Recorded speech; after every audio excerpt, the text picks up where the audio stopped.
আমাকে তাকাতাকি করা লাগে না, আমরা ক্লাস শুরু করলেই বলা পাই না। এই যে তুই শুরু করছস তাও আমি কথা কইতাছি। আজকে কি ক্লাস, বাংলা না ম্যাথ? সাধারণ জ্ঞানের অসাধারণ ম্যাথ। আজকে ম্যাথ হইব। আজকে স্টুডেন্ট তো সাধারণ আরে আমি অনেকদিন ছিলাম না, বাংলা বাংলা শ্রীকৃষ্ণ কীর্তন পড়াবো। আচ্ছা তুমি চলে যাও, তোমার ক্লাস হইবে না। আর তোমার ক্লাস হইব না, শ্রীকৃষ্ণ কীর্তন পড়াবো। সমস্যা নেই। আজকে জিকেরই অসাধারণ ক্লাস হবে। আপনারা জানেন যে সবুজ স্যার কিরকম অসাধারণ লেভেলে না, স্টুডেন্ট যা যা কয়, যে টপিকটা কইবে ওইটা পড়াবো। ওকে, স্টুডেন্টকে জিজ্ঞেস করেন, কমেন্ট করতে বলেন যে কোন ক্লাস চাই তারা জিজ্ঞেস করেন।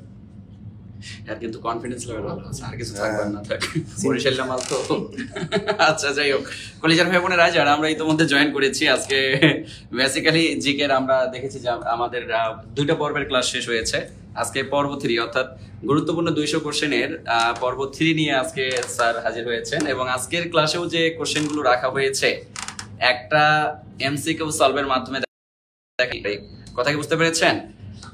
সো কলেজের ভাই বোন সবাই সবাই সবাই সবাই শেয়ার করে কমেন্টে ডান লিখবো। আমি নিজেও শেয়ার করবো, এখন আপনাদের সামনেই শেয়ার করব। আপনারা শুধু দেখেন দেখেন আমি কতটা কৃতজ্ঞ জব মেডিসিনের প্রতি। ও আরে ভাই, আমি তো কৃতজ্ঞ হবই, কিন্তু আমি যে এই 1টা ঘন্টা 1.5টা ঘন্টা 2টা ঘন্টা আমরা চাইলে 3 জনে বাইকে করে ঘুরতে পারতাম না। ঘুরে আপনাদের এখানে ক্লাস নেওয়ার জন্য কেন আসছি? আপনাদেরকে হেল্প করার জন্য কেন আসছি? কলেজের ভাই, এই যে ত্যাগ স্বীকার করতেছি, একটু কৃতজ্ঞতা স্বীকার করা যায় না? অবশ্যই যায়। সো সবাই সবার নিজস্ব জায়গা থেকে অবশ্যই অবশ্যই অবশ্যই কি করব, শেয়ার করব। এই যে সবাই কমেন্ট করতেছেন, নাসির স্যার, মামিনুল স্যার, সবুজ স্যার দিয়ে আবার লাভ লাভ লাভ। আচ্ছা যাই হোক, যারা জয়েন করেছি ইতোমধ্যে তারা আমরা সবাই লাইভ ক্লাসটাতে অবশ্যই কি বলে রিয়াকশন ইউজ করব, কারণ আমরা রিয়াকশন ইউজ করলে হচ্ছে ক্লাসের রিচ বাড়ে এবং সবার কাছে ক্লাসের নোটিফিকেশন অটোমেটিক চলে যাবে। আমাকে নাকি অনেকদিন পরে দেখেছে। ঠিকই তো বলছেন আপনি। 4 দিন পরে আসলাম। হ্যাঁ আচ্ছা, আজকে ক্লাসটা কাদের জন্য ইম্পর্টেন্ট আমি বলি। যারা বিশেষ পরীক্ষা দিবেন তাদের জন্য ইম্পর্টেন্ট, যারা খাদ্য অধিদপ্তর বা খাদ্য মন্ত্রণালয় পরীক্ষা দেবেন তাদের জন্য ইম্পর্টেন্ট, রেলওয়েতে যারা আবেদন করেছেন তাদের জন্য ইম্পর্টেন্ট, এবং ভূমি মন্ত্রণালয়ে যারা আবেদন করেছেন তাদের জন্য ইম্পর্টেন্ট, এবং সবচেয়ে বেশি ইম্পর্টেন্ট হলো যারা জেলা পর্যায়ে সিভিল সার্জন কার্যালয়ে যারা পরীক্ষাগুলো দেন তাদের জন্য খুবই খুবই গুরুত্বপূর্ণ। আর এই জিকে কিন্তু আপনার প্রিলি লিখিত উভয় স্টাইলে কিন্তু আসে। এই লিখিত যে ছোট ছোট চাকরি পরীক্ষা, অফিস সহকারী, এই যে কম্পিউটার মুদ্রাক্ষরের যে চাকরিগুলো হয় সেখানেও কিন্তু এই জিকে কিন্তু প্রিলিও আসে, লিখিত তো আসে। তা আজকে সবুজ স্যার কিন্তু এমন কিছু 2024 সালে যে প্রশ্নগুলো বারবার আসছে একদম আপডেট, এবং যেগুলো সামনের পরীক্ষাগুলোতে আবার কমন পাবেন হুবহু, ওই প্রশ্নগুলোই কিন্তু আজকে সাজানো হয়েছে। এখানে কেউ ক্লাসটা মিস করবেন না হবে, এবং ক্লাসটা আপনার বন্ধুদেরকে মেনশন করে দেন, আপনার গার্লফ্রেন্ডে মেনশন করেন, আপনার বয়ফ্রেন্ডে মেনশন করেন, আপনার হাজবেন্ডকেও মেনশন করেন, আর কারে আপনার স্বামী, হাজবেন্ড মানে তো স্বামী, আর ডট ডট একটু শেয়ার করে দেন, মেনশন করে দেন। বিশেষ করে আপনার ফ্রেন্ড সার্কেল যারা আছে মেনশন করেন। দেখেন যে আসলে সাধারণ জ্ঞানও কিভাবে অসাধারণভাবে শেখা যায়, এই নিনজা টেকনিকগুলো আছে কিন্তু সবুজ স্যার দেখাই দেবেন। আর সবুজ স্যার কিন্তু তিনি কিন্তু ঢাকা ইউনিভার্সিটি আন্তর্জাতিক সম্পর্ক ডিপার্টমেন্টের, এবং তিনি কিন্তু পরপর দুইটা বিশেষ লিখিত পরীক্ষায় তিনি কিন্তু দিয়েছেন, এবং এবারও কিন্তু তিনি লিখিত পরীক্ষা দিবেন। সুতরাং তিনি যেহেতু ঢাকা ইউনিভার্সিটির আন্তর্জাতিক সম্পর্ক ডিপার্টমেন্টের, সুতরাং তার কাছ থেকে আমরা আন্তর্জাতিকটা একটু ভালোভাবেই শিখতে পারবো। স্যার, এই যে বিশ্বের বিভিন্ন যে চলমান ঘটনাগুলো, বিশ্বের যুদ্ধগুলো আছে, বিশ্বের বিভিন্ন দেশের প্রণালীগুলো আছে, বিভিন্ন সদর দপ্তর আছে, এগুলো মনে রাখা কিন্তু সো টাফ, অনেক কঠিন। আমরা পুরোটাই কিন্তু আমরা টেকনিক দিয়ে দিই। পুরোটাই স্যার কিন্তু টেকনিক দিয়ে দিই। এই যে জাতিসংঘের মহাসচিবগুলোর নাম কি, প্রথম মহাসচিব, শেষ মহাসচিব কি, বিমান দুর্ঘটনা বাংলা, এগুলো মনে রাখাও কিন্তু সবকিছুই আমরা টেকনিক দিয়েছি। এবং এই সংগঠনের সদর দপ্তর, এটা নিয়ে অনেক ঝামেলা, এটা নিয়েও কিন্তু আমরা আগের ক্লাসে কিন্তু স্যার আপনি দেখাই দিয়েছিলেন, কিন্তু চমৎকার স্টুডেন্টরা কিন্তু কমেন্ট করেছিল যে না স্যার, এত সুন্দরভাবে যে সদর দপ্তরগুলো মনে রাখা যায়, এটা কিন্তু আসলে স্যার ক্লাসটা না করলে বুঝতেই পারতাম না। তো আজকেও স্যার কিন্তু ওরকম নিনজা টেকনিকগুলো দেখাবেন। তার আগে সবাই একটু কমেন্ট করেন, একটু শেয়ার করেন। পরিচয় ভাই বোন, আমরা সময় নিব না। যারা ইতিমধ্যে জয়েন করেছেন সবাইকে শুধু হাম্বল রিকোয়েস্ট করবো যে সবাই আমরা শেয়ার করে কমেন্টে ডান লিখবো। আর এছাড়াও আজকে সোহাগ সাহেব একটু টার্গেট করো যারা হচ্ছে সর্বোচ্চ মেনশন করবে এবং সর্বোচ্চ শেয়ারকারীর মধ্যে থাকবে, এরকম একজনকে নাসির স্যারের ক্যারিয়ার প্লাস বইটা হচ্ছে কুরিয়ার করে পাঠানোর ব্যবস্থা করো। অর্থাৎ আজকে আপনারা যারা সর্বোচ্চ শেয়ার করবেন তাদের একজন হচ্ছে আজকে ক্যারিয়ার প্লাস বইটা গিফট হিসেবে পাবেন ইনশাআল্লাহ। সো সবাই শেয়ার করবেন, শেয়ার করে কমেন্টে ডান লিখবেন। আর পাশাপাশি হচ্ছে আমরা সময় নিচ্ছি না, কারণ জিকের তো আমি কিছু বুঝি না। নাম বলো না, ছেলেদের নাম না বলো, তুমি মেয়েদের নাম বললে আবার আপনার প্রেমে পড়ে যাবে, আরেক ঝামেলা। আরে না, এই যে এত সুন্দর এক্সেপশনাল পরাগ বাবু আছে, রাশিদা ইসলাম, বাহ, 5টা শেয়ার। এই যে লিপি আক্তার আছে, সালাম আলাইকুম, ওয়ালাইকুম আসসালাম, শেয়ার ডান, শেয়ার করেছে, কত সুন্দর। এই শাহিদা আক্তার, এই যে সুমাইয়া, আমাদের খুব পরিচিত মুখ, শিমু, এই যে কত সুন্দর সুন্দর, এই যে নূর আলম ভাইয়া আসছে, কত সুন্দর। সবাই একটু শেয়ার করেন। এই যে বাসনা স্যার, আপনাদের যে ক্লাসগুলোর কোনো রুটিন আছে? বাহ, আগে জানা থাকলে রেগুলার লাইভ ক্লাস করতাম। আচ্ছা দেখি স্যার কেমন আছেন? মাহমুদুল ইসলাম, জাহিদ হাসান, গুড। তানজিলা আছেন আমাদের, শাহনাজ পারভিন, শান্তা আছেন আমাদের সাথে। স্যার অনেক সুন্দর শিখি ক্লাসগুলো। বাহ, শফিকুল ইসলাম আছেন আমাদের সাথে, গুড। স্যার শুরু করে দেন ধামাকা। অ্যানাউন্সমেন্ট সারা ক্লাস তো সমস্যা নাই, আপনি ক্লাস শুরু করলে এমনি 6-700 এমনি চলে আসবে স্যার। পুরো রাত 12টার আগে ছাড়েন না কাউরে ইনশাআল্লাহ। স্টুডেন্টরা যদি নিতে পারে 12টা পর্যন্ত কোনো ব্যাপার না। ওকে আসেন। ওকে, তো আসসালামু আলাইকুম। আবারও আমরা হাজির হয়েছি সাধারণ জ্ঞানের একটা অসাধারণ ক্লাস নিয়ে। আপনারা দেখতেই পাচ্ছেন এখানে যে হেডিংটা আমাদের করা আছে 2024 সালে বিভিন্ন পরীক্ষায় আসা বাছাইকৃত গুরুত্বপূর্ণ কিছু প্রশ্ন। তো এটা নিয়ে আমরা আলোচনা করব। দেখেন গত ক্লাসটাও আমাদের হয়েছিল এইসব বিষয়। তো এবার আমরা একটু ব্যতিক্রম ধর্মী যে কোশ্চেনগুলো সাজাইছি, যেগুলো আসলে পরীক্ষায় খুব বেশি আসে, খুব বেশি, এবং যেগুলো কনফিউজিং কোশ্চেনগুলো আমরা এমন ভাবে সাজাইছি যেগুলো আসলে কনফিউজিং। আপনি যদি কোশ্চেনগুলো দেখেন তাইলেই বুঝতে পারবেন। তো কথা না বাড়িয়ে আমরা শুরু করলাম আমাদের যে প্রশ্নগুলো আছে। ওকে, প্রথম প্রশ্ন, সর্বজনীন পেনশন স্কিম অনুযায়ী সুরক্ষা স্কিম কোন শ্রেণীর মানুষের জন্য? সুরক্ষা স্কিম কোন শ্রেণীর মানুষের জন্য? সুরক্ষা স্কিম, এই যে সুরক্ষা স্কিমটা কোন শ্রেণীর মানুষের জন্য? একটু ডিফিকাল্ট। সর্বজনীন পেনশন স্কিম অনুযায়ী সুরক্ষা স্কিম কোন শ্রেণীর মানুষের জন্য বলেন? যারা যুক্ত আছেন বলেন। হ্যাঁ, বৃষ্টি জান্নাত লিখছেন, সবুজ স্যার, নিজম রাত, আসসালামু আলাইকুম। ওয়ালাইকুম আসসালাম। আতাউল ইসলাম অনেক ভাইয়া অনেক কমেন্ট করতেছেন, থ্যাংক ইউ ভাইয়া। বলেন এই যে সর্বজনীন পেনশন স্কিমের অনুযায়ী সুরক্ষা স্কিম কোন শ্রেণীর মানুষের জন্য, এবং বলতে হবে সর্বজনীন পেনশনে সর্বজনীন পেনশন ব্যবস্থায় স্কিম কয়টি বর্তমানে? পেনশন ব্যবস্থায় স্কিম কয়টি? বর্তমানে স্কিম কয়টি? খুবই গুরুত্বপূর্ণ ইনফরমেশন। বারবার যেহেতু এটা আমাদের বেশি দিন হয় না স্কিম চালু হয়েছে, তার মানে এটা খুবই ইম্পর্টেন্ট, এবং বিভিন্ন পরীক্ষায় কিন্তু এটা আসতেছে, অলরেডি আসা শুরু করছে, বুঝতে পারছেন? তাহলে সর্বজনীন পেনশন স্কিম অনুযায়ী সুরক্ষা স্কিম কোন শ্রেণীর মানুষের জন্য? কমেন্ট করেন, কোন শ্রেণীর মানুষের জন্য? কোন শ্রেণীর মানুষের জন্য সর্বজনীন পেনশন স্কিম? সুরক্ষা কোন শ্রেণীর মানুষের জন্য? ওকে, তাহলে আমরা যদি একটু দেখেন, আমরা যদি বলি কোন শ্রেণীর মানুষের জন্য, তাহলে আপনাদের বলে রাখি যে পেনশনের যে স্কিম, বর্তমানে স্কিম হচ্ছে 5টা। একটু খেয়াল করেন কিভাবে মনে রাখবেন। বর্তমানে যে পেনশনের স্কিম হচ্ছে 5টি, বর্তমানে 5টি স্কিম, 5টি। দেখেন দুইটা হচ্ছে স্বদিয়া, দুইটা কি স্বদিয়া? একটা হচ্ছে সুরক্ষা স্বদিয়া, তাই না? একটা হচ্ছে সমতা, এটাও স্বদিয়া। আর তিনটা হচ্ছে পদিয়া। কি কি? প্রগতি, 4 নম্বর প্রবাস, আর হচ্ছে প্রত্যয়। এই তিনটা হচ্ছে পদিয়া।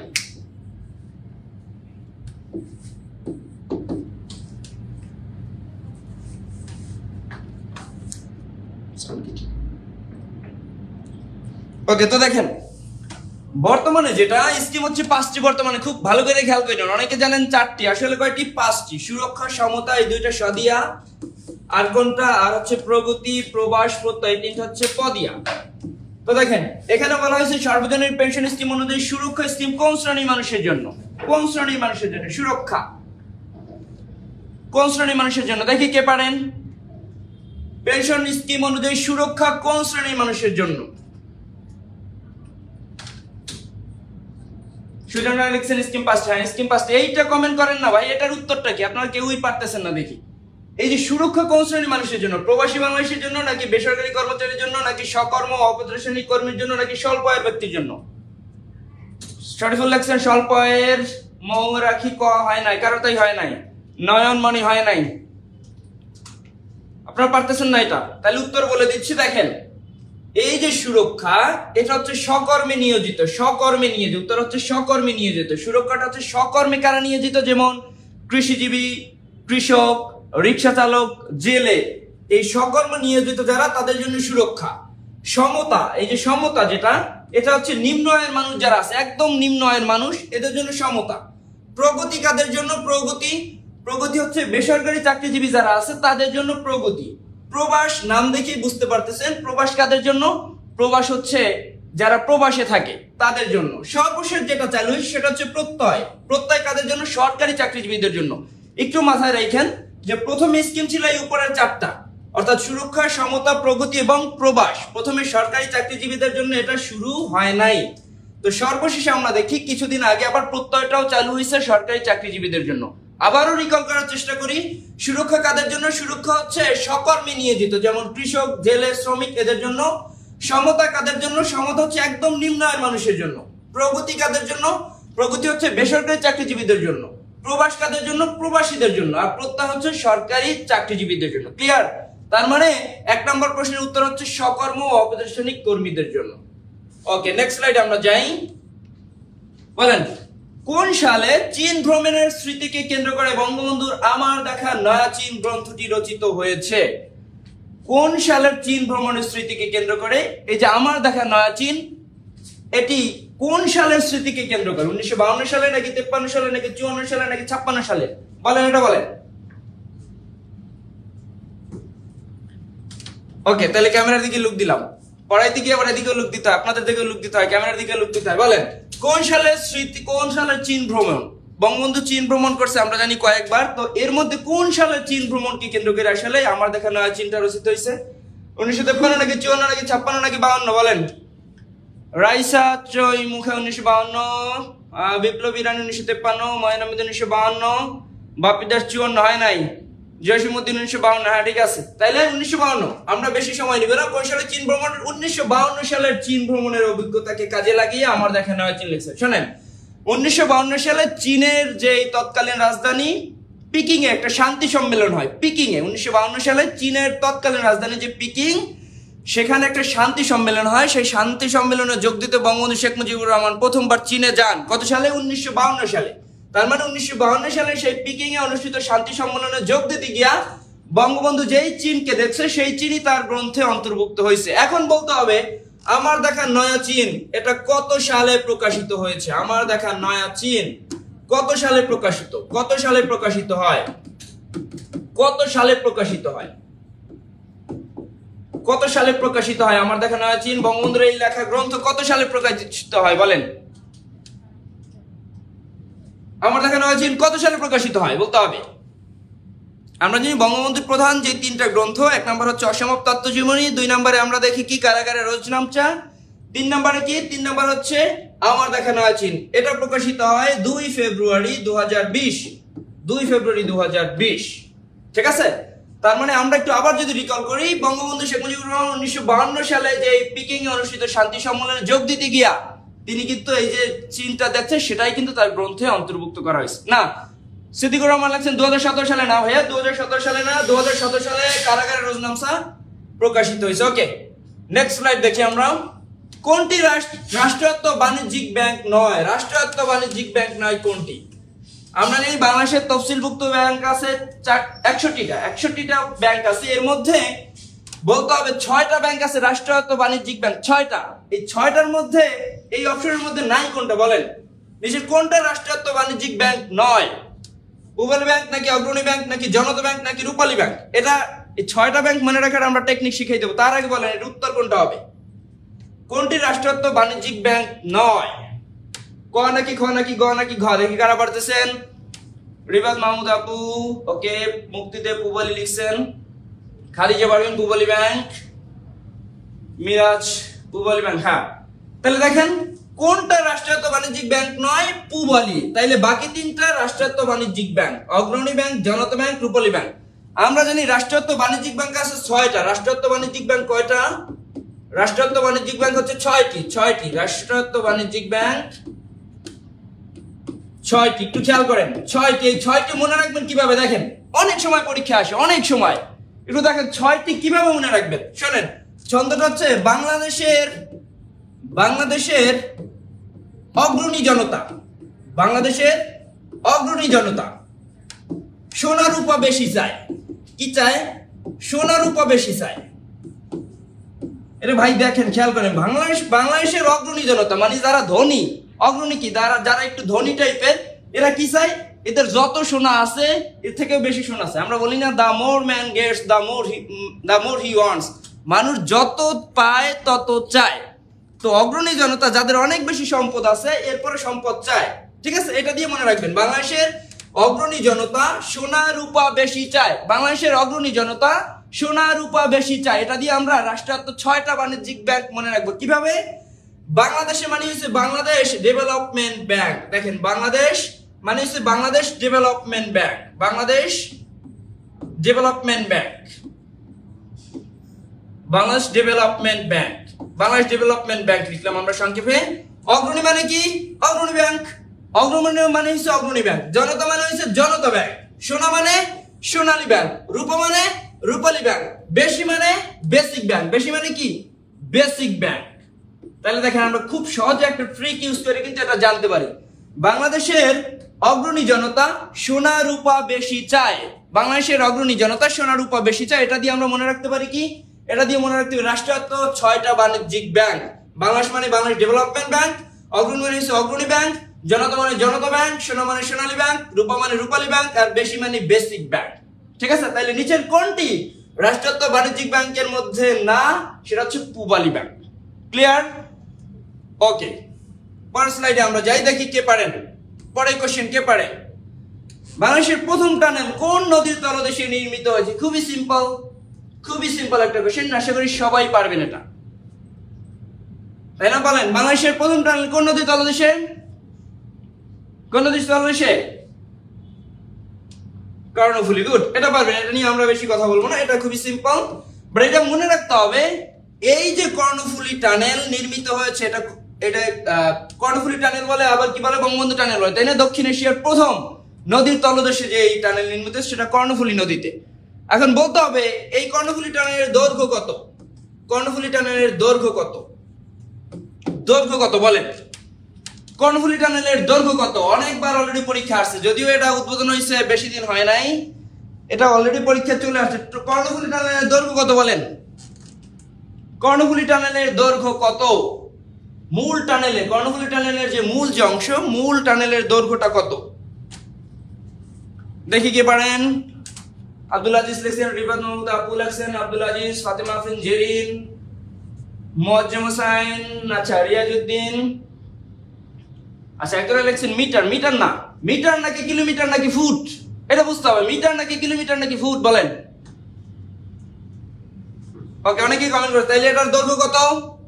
মিটার নাকি কিলোমিটার নাকি ফুট? একজনে লিখছেন মিটার, আসলে কি মিটার কিনা? মিটার কিনা কিলোমিটার, তাই না? তাহলে মূল টানেলের দৈর্ঘ্য হচ্ছে 3.32 কিলোমিটার। ক্লিয়ার? এর মাধ্যমে কি হইছে? এর মাধ্যমে হইছে one city to town, one city to town, one city to town. কোন বাংলাদেশ সরকারের কোন প্রকল্পের মাধ্যমে ওয়ান সিটি টু টাউন বাস্তবায়িত হয়েছে বলেন তো? বাংলাদেশ সরকারের কোন প্রকল্পের মাধ্যমে ওয়ান সিটি টু টাউন প্রকল্প বাস্তবায়িত হয়েছে? এই যে কর্ণফুলী টানেল নির্মাণের মাধ্যমে ওয়ান সিটি টু টাউন। ঠিক আছে? কক্সবাজার, এই যে চট্টগ্রাম একটা সিটি, এটা দুইটা উপজেলাকে সংযুক্ত করবে। একটা হচ্ছে কি পতেঙ্গা থেকে আনোয়ারাকে, পতেঙ্গা থেকে আনোয়ারা উপজেলাকে, পতেঙ্গা থেকে আনোয়ারা উপজেলাকে চীনের যে সাংহাই শহর সেটার আদলে নির্মিত হয়েছে বাংলাদেশের এই চট্টগ্রামের ওয়ান সিটি টু টাউন, এই যে আমাদের কর্ণফুলী টানেল। ক্লিয়ার? তাহলে ওয়ান সিটি টু টাউন বাস্তবায়িত হয়েছে কোন প্রকল্পের মাধ্যমে বলেন তো? ওয়ান সিটি টু টাউন কোন প্রকল্পের মাধ্যমে বাস্তবায়িত হয়েছে? সেটা হচ্ছে কর্ণফুলী টানেলের মাধ্যমে। তাহলে মূল দৈর্ঘ্য 3.32 কিলোমিটার। ওকে, এরপর দেখেন, এইখানে অনেক কনফিউজিং জিনিস আছে, শেখার কিছু আছে, একটু খেয়াল করেন। 5 নম্বর কোশ্চেন, কার্বন প্রভাব মুক্ত প্রথম দেশ কোনটি? কার্বন প্রভাব মুক্ত, কার্বন প্রভাব মুক্ত প্রথম দেশ কোনটি? দেখেন কোশ্চেনটা বোঝেন কিনা। কার্বন প্রভাব মুক্ত প্রথম দেশ কোনটি? দেখে এটা কে পারেন? 5 নম্বর কোশ্চেনটা একটু ডিফিকাল্ট, দেখি কে পারেন। কার্বন প্রভাব মুক্ত প্রথম দেশ, কার্বন প্রভাব মুক্ত প্রথম দেশ কোনটি? কমেন্ট করেন, দেখি কে পারেন। একজন লিখছেন কানাডা, জাপান হয় নাই, কানাডা, ভুটান লিখছেন, জাওয়াল লিখছেন, একজন এসকে শফিক, শ্রাবন্তী মোনালিসা, আচ্ছা আব্দুল আজিজ লিখছেন খ হয় নাই, খ, এসকে শফিক লিখছেন জাপান হয় নাই। কেউ পারতেছেন না এটা? কার্বন প্রভাব মুক্ত প্রথম দেশ কোনটা বলেন? শিরিন আক্তার লিখতেছেন জাপান, হইতেছে না, হইতেছে না, হইতেছে না। ঋতু আক্তার, ফাতেমা আফরিন জেরিন লিখছেন জাপান, বাপ্পি দে, ঋতু আক্তার জাপান লিখছেন, আমিনুর রহমান জাপান, হয় নাই তো। রাইসা চই মুক্তা কানাডা লিখছেন, হয় নাই। বেলাল হোসেন চীন, হয় নাই। রিমা খাতুন চীন, হয় নাই তো, হয় নাই, হয় নাই।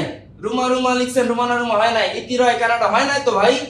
কি এটা পারতেছেন না আপনারা? প্রথম কার্বন প্রভাব মুক্ত প্রথম দেশ কোনটি? প্রিয়াঙ্কা গুলো লিখছে কানাডা হয় নাই, ঘাসফুল চীন। আমি কোনো সঠিক উত্তর পাইতেছি না তো। ফাতেমা আফরিন কানাডা লিখতেছেন হয় নাই, তরিকুল ইসলাম লিখছেন হয় নাই, আবুতারে কানাডা, কারোটাই হইতেছে না। আপনারা কি পারেন না আসলে? কার্বন প্রভাবমুক্ত প্রথম দেশ হচ্ছে ভুটান। কার্বন প্রভাবমুক্ত প্রথম দেশ কোনটা? ভুটান। শোনেন, কার্বন প্রভাব মুক্ত হচ্ছে ভুটান, কারণ এই ভুটান যে পরিমাণ কার্বন উৎপাদন করতে পারে তার চেয়ে বেশি সে শোষণ করার ক্ষমতা আছে। সে উৎপাদন করে 20 লক্ষ টন, কিন্তু শোষণ করে তার চেয়ে অনেক বেশি। তার মানে কি? তার মানে এই দেশটায় কার্বন আসলে কোনো প্রভাব এটাই ফেলতে পারে না। তার মানে এই দেশের বিশ্বের প্রথম দেশ হিসেবে কার্বন প্রভাব মুক্ত দেশ হচ্ছে ভুটান। এখানে ইম্পর্টেন্ট ইনফরমেশন দেখেন, এখানে ইম্পর্টেন্ট বলেন তো প্রথম কোন দেশ কার্বন কর চালু করে? প্রথম কোন দেশ কার্বন করের মধ্যে আমরা একটু এখানে যাই। আচ্ছা, জসিমউদ্দিন লিখছেন ভুটান 2 বেশি। আচ্ছা জসিমউদ্দিন, আপনারা থ্যাংক ইউ ভাইয়া। আল ইমরান ভুটান গুড। তাহলে ভুটান। খেয়াল করেন, প্রথম কার্বন কর চালু করে, প্রথম কার্বন কর চালু করে কোন দেশ বলেন? আমি বলে দিব, এর আগে বলেন। আর প্রথম কার্বন কর বাতিল করে, প্রথম কার্বন কর বাতিল করে বলেন। প্রথম কার্বন কর চালু করে কোন দেশ আর প্রথম কার্বন কর বাতিল করে কোন দেশ? বিসিএস আসছে, দুইটাই বিসিএস আসছে। প্রথম কার্বন কর চালু করে কোন দেশ আর প্রথম কার্বন কর বাতিল করে কোন দেশ? চীন লিখতেছেন হয় না, গাছফুল চীন লিখছেন, শিমুল আহমেদ চীন লিখছেন, আবুতার ফিনল্যান্ড গুড। মিরাজ মুক্তা জাপান কার্বন কর চালু করে না, হয় না। শ্রাবন্তী মনোজ ফিনল্যান্ড চালু করে লিখছে, হ্যাঁ ঠিক আছে। আরিফুজ্জামান 5 বার লিখেছি, ভুটান থ্যাংক ইউ ভাইয়া পারছেন। হোসনিয়ারা কানি চীন হয় নাই। হুতানাসুর রহমান আনি অস্ট্রেলিয়া চালু করে হয় নাই। ওকে, খেয়াল করেন খুব গুরুত্বপূর্ণ জিনিস। আমরা এখানে বললাম কার্বন প্রভাব মুক্ত প্রথম দেশ ভুটান, কিন্তু প্রথম কার্বন কর চালু করছে ফিনল্যান্ড। কোন দেশ? ফিনল্যান্ড। প্রথম কার্বন কর চালু করছে ফিনল্যান্ড। আর প্রথম কার্বন কর বাতিল করছে অস্ট্রেলিয়া। প্রথম কার্বন কর বাতিল করছে অস্ট্রেলিয়া। 2012 সালে চালু করে 2014 সালে বন্ধ করে দিচ্ছে। বুঝতে পারছেন? তাহলে প্রথম কার্বন কর বাতিল করছে অস্ট্রেলিয়া, কিন্তু প্রথম কার্বন কর চালু করছিল কে? ফিনল্যান্ড। আর ভুটানটা কি কার্বন প্রভাব মুক্ত প্রথম দেশ। আমরা জানি ভুটান নিয়ে আরো একটা ইনফরমেশন বলতে পারি, প্রথম ধূমপান মুক্ত দেশ, বিশ্বের প্রথম ধূমপান মুক্ত দেশ, বিশ্বের প্রথম ধূমপান মুক্ত দেশ, বিশ্বের প্রথম ধূমপান মুক্ত দেশ কোনটা? ভুটান। এই ভুটানে বিড়ি টানা যায় না, পাবলিক প্লেসে যাই বিড়ি টানা যায় না, বাংলাদেশে তো যায়। বুঝতে পারছেন? তাহলে প্রথম ধূমপান মুক্ত দেশ, প্রথম কার্বন প্রভাব মুক্ত দেশ হচ্ছে ভুটান। প্রথম কার্বন কর চালু করছে ফিনল্যান্ড, আর প্রথম কার্বন কর বাতিল করছে অস্ট্রেলিয়া। চালু করে আবার বাতিল করছে। বুঝতে পারছেন আপনি? ওকে, তাহলে পরের কোশ্চেন আমরা চলে যাই, দেখি কে পারেন। বেলফোর ঘোষণা কোন রাষ্ট্র প্রতিষ্ঠার সাথে সম্পর্কিত? বেলফোর ঘোষণা, বেলফোর ঘোষণা কোন রাষ্ট্র প্রতিষ্ঠার সাথে সম্পর্কিত? বলতে হবে বেলফোর ঘোষণা কোন রাষ্ট্র প্রতিষ্ঠার সাথে সম্পর্কিত? বেলফোর ঘোষণা কোন রাষ্ট্র প্রতিষ্ঠার সাথে সম্পর্কিত? কমেন্ট করে খুব দ্রুত দেখি কারা বলে। হ্যাঁ, এটা তো সহজ জিনিস, এটা সবাই পারবেন। সুলতান নাদিয়া, রেজাউনুল হক, তারান্নুম। আচ্ছা, লিজা আক্তার লিখছেন, ঠিক আছে। স্বর্ণা খান খ লিখছেন, খতনা। মুক্তিদে ইসরায়েল, রাকিবুল হাসান পরাশ ইসরায়েল, এটা সবাই পারার কথা। রেজানুল হক শাকিল ইসরায়েল, ফরিজুল ইসলাম, ওজিরুল ইসলাম নাকি Israel, Aminur Rahman Israel good. Bachchu Mia Israel কসাই, ও ইসরায়েল কসাই, তাই তো। মাসুদ রানা ইসরায়েল, এই তো আপনারা সবাই পারতেছেন, এটা সহজ একটা জিনিস। তাহলে বেলফোর ঘোষণা কোন রাষ্ট্র প্রতিষ্ঠার সম্পর্কিত? ইসরায়েল। বলতে হবে এই যে বেলফোর ঘোষণা, এই বেলফোর ঘোষিত হয় কত সালে? বেলফোর কত সালে ঘোষিত? এটা ইসরায়েল আমরা জানলাম। বলতে হবে বেলফোর কবে ঘোষিত হয়? বেলফোর কবে ঘোষিত হয়? এই যে বেলফোর ঘোষণা কবে হয়? এই যে বেলফোর ঘোষণা আমরা বলি, এটা কবে ঘোষিত হয়েছে? বেলফোর ঘোষিত হয়েছে কবে বলেন? এটা দেখি কয়জনে পারে। বেলফোর যে ঘোষণাটা, এটা আমরা ইসরায়েলের সাথে জড়িত, বাট বলতে হবে বেলফোর ঘোষণা কবে, কত সালে ঘোষিত হয়? দেখি কারা মানে ইসরায়েল। মুক্তিযুদ্ধ 1917 সাল গুড। শ্যামলী কলি মুক্তিদে, এই তো মুক্তিদে অনেক ভালো কমেন্ট। ফজিলুল ইসলাম 1948 সাল, না ভাই ফজিলুল হয় নাই। সুজন রায় 1917, মিলন 1917। তাহলে দেখেন সোহেল খান 1917। তাহলে বেলফোর যে ঘোষণাটা সেটা 1917 সালে। এই যে ঘোষণা করা 1917 সালে ব্রিটিশ পররাষ্ট্র সচিব লর্ড আর্থার বেলফোর, উনি বলছে ইসরায়েলের জন্য আলাদা একটা রাষ্ট্র হবে। ইসরায়েলের জন্য আলাদা একটা রাষ্ট্র হবে। ইসরায়েলের ইসরায়েলের জন্য, ইহুদিদের জন্য আলাদা একটা রাষ্ট্র। ইহুদিদের এই নিশ্চয়তা দিয়েছে যে তোমাদের জন্য আলাদা একটা রাষ্ট্র হবে। 1917 সালে এই নিশ্চয়তা দিয়েছে, সেটা হচ্ছে বেলফোর ঘোষণা। তার নামে, এই যে বেলফোরের নামে বেলফোর ঘোষণা 1917 সালে। এই বেলফোর ঘোষণাটাকে ধরা হয় ইসরায়েল রাষ্ট্র প্রতিষ্ঠার ভিত্তি। তাহলে ইসরায়েল রাষ্ট্র প্রতিষ্ঠার ভিত্তি কোনটা? 1917 সালের বেলফোর ঘোষণা। এই 1917 সালের বেলফোর ঘোষণার উপর ভিত্তি কইরা 1948 সালে ইসরায়েল প্রতিষ্ঠিত হয়েছে। মনে রাখেন, 1917 সালের বেলফোর ঘোষণার উপর ভিত্তি করে 1948 সালে ইসরায়েল রাষ্ট্র প্রতিষ্ঠিত হয়েছে। ক্লিয়ার? ওকে, পরের কোশ্চেন দেখি কি পারেন।